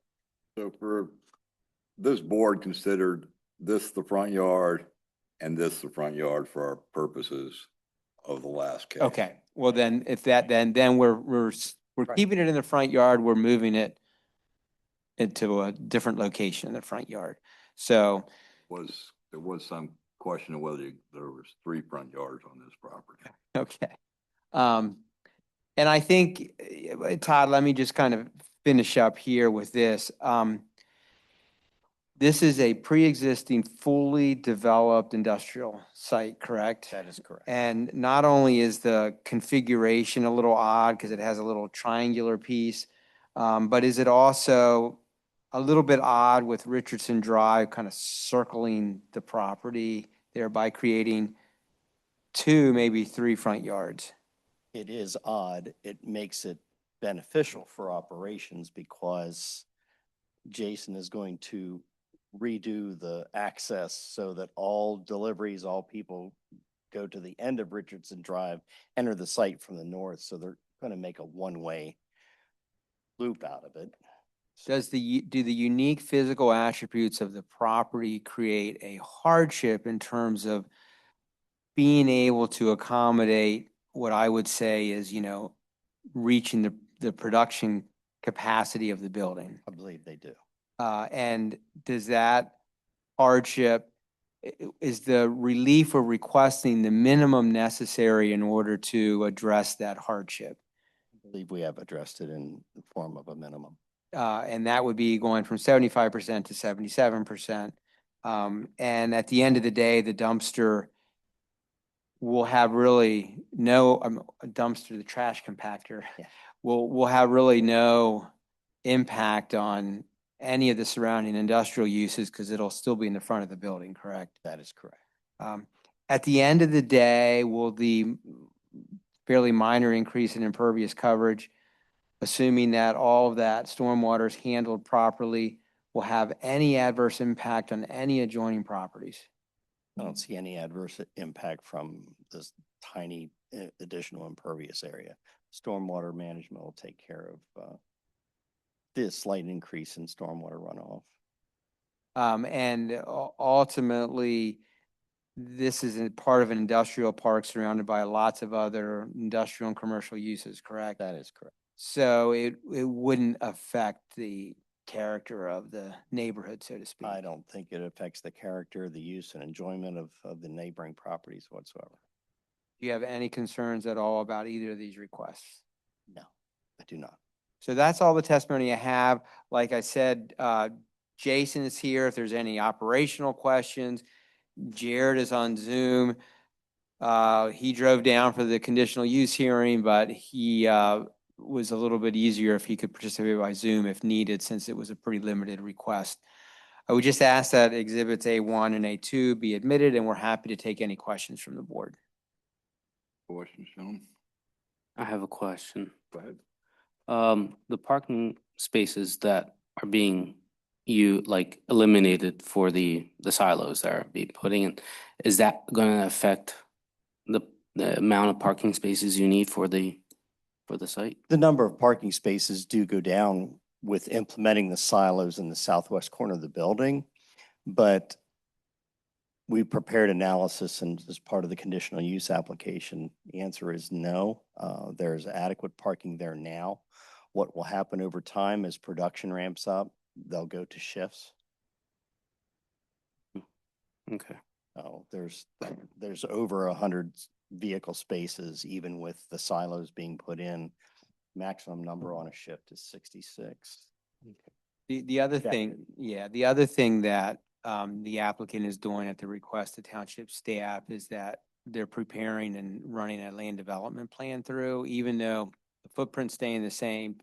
there was a feeling that there was enough going on that they wanted a recorded document that outlined all the details. So part of that will also include the parking requirements and what's being proposed. So if there are parking spaces that exceed what is needed, could some of those be eliminated in order to offset the increase in impervious area?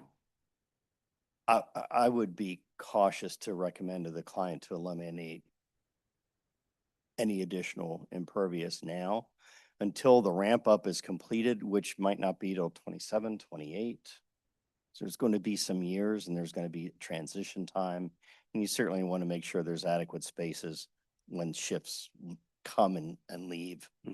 So there's going to be the need for that, but they could look at that later on. That's all I have. Nope, not this time.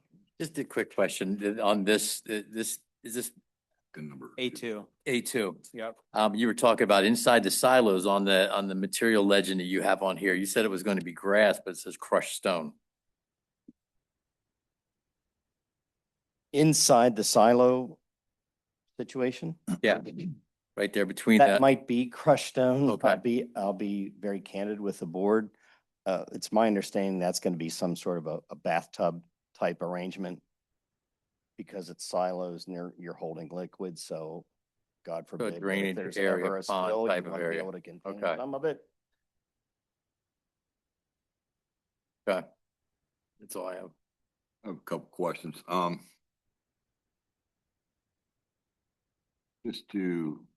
the record, I actually had to recuse myself from the last case because at the time I worked for a company that had sold Lancaster sauce mixers.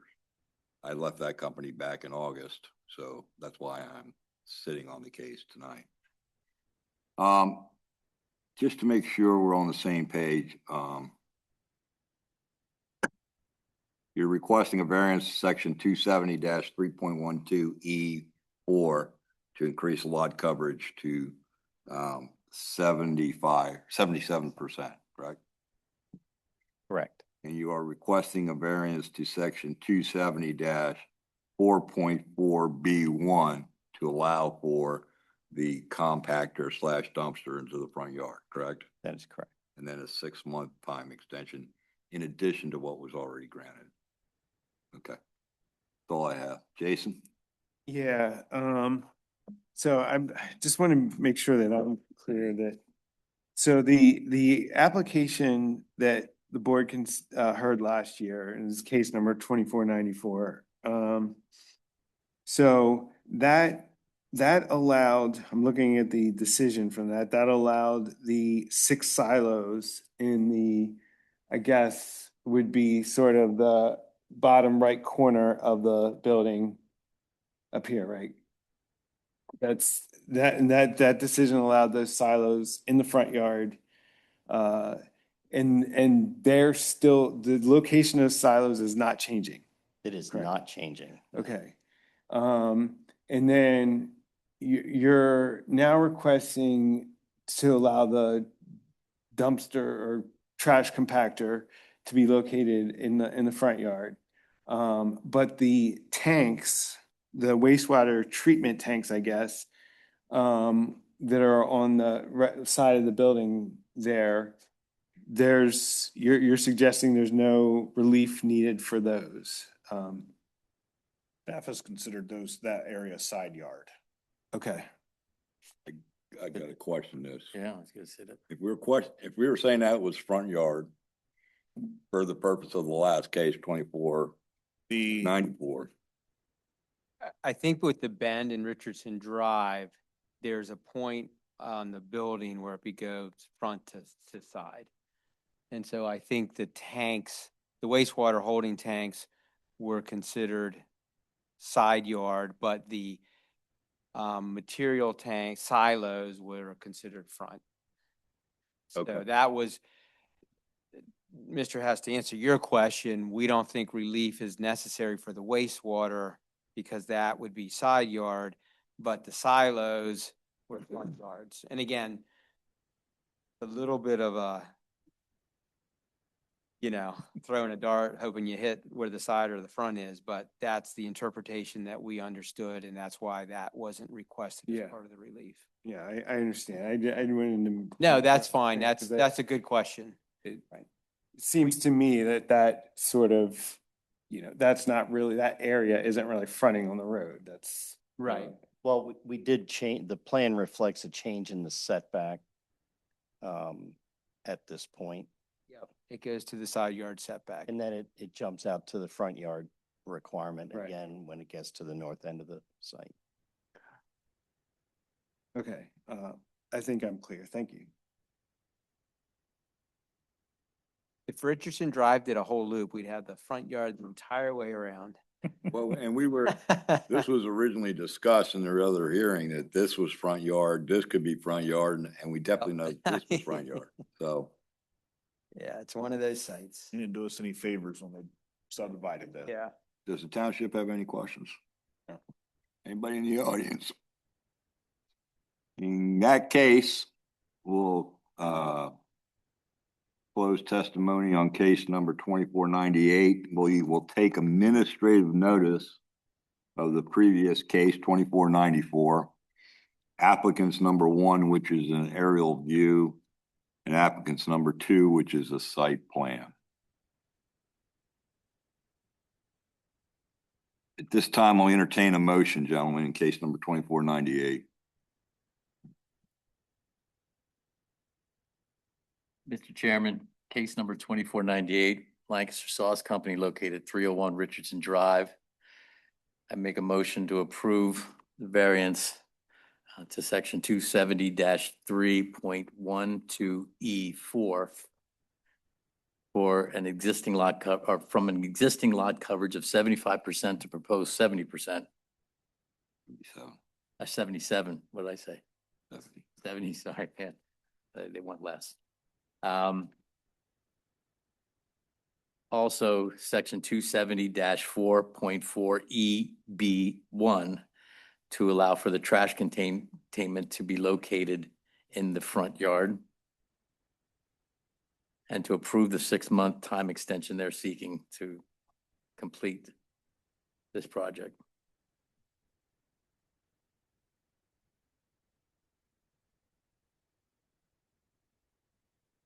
With all conditional, our standard condition. standard conditions. Then we have a motion on the floor. Do I have a second? I'll second. In case number 2498, request of Eastern Richardson Partners LLC for property located at 501 Richardson Drive to grant a variance to section 270-3.12E4 to allow lot coverage to go from 75% to 77%, which would be a 7% variance. To grant a variance to section 270-4.4B1 to allow the existing dumpster / compactor to remain in the front yard. And to add 6 months to their requested time extension from case number 2494. That one should be EB1 for the dumpster. No, No, if you look it up under the ordinance, there's no. I have just one second. Is the 4.4B for the front yard dumpster in the front yard? I didn't see that on the application, so I'm just.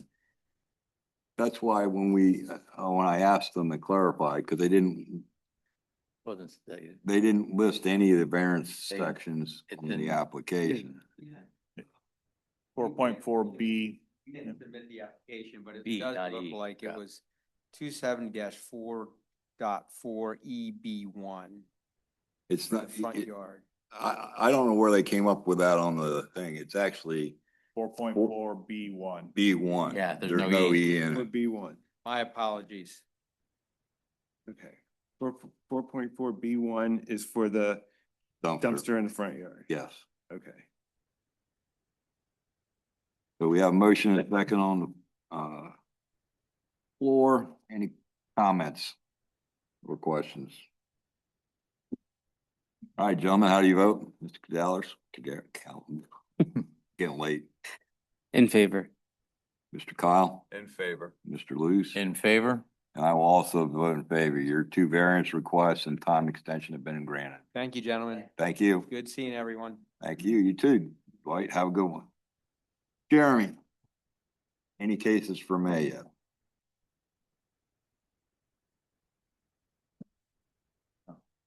I got a few more days, but nothing yet. You got till the end of the week, correct? Is that right? Friday? That's correct. Yep. So gentlemen and lady, if we have a May meeting, it will be May 18th. Is everybody available for that? May May There was 11th. the decision on that first case. so- Oh, yeah, I guess we are now. Why would it be 11th because of, election? Primary. yeah. Okay. May 11th. Are you good? Jason, are you good? May 11th. May 11th. Well, we just appointed you. Monday before our normal. Okay, yeah, that works. Thank All right, so we will have a meeting May 11th, I mean, you only can make it. because we have to render the decision. Yes, I I'll mean, be you can here. make it. Yeah. Okay. See you I was gonna say- look already. Yeah, that's good. I'm happy about that. Flyers are up 2-0, by the way. All right, if there's nothing else, this meeting is adjourned. Thank you, gentlemen. Thank you. Thank you. Only 2 hours, 10 minutes. Come on, we do. So you'll get back to us in regards to that first case and. Yeah. Okay, thank you I'll be very in much. touch with you before. So, Daniel, just to give you a rundown here. So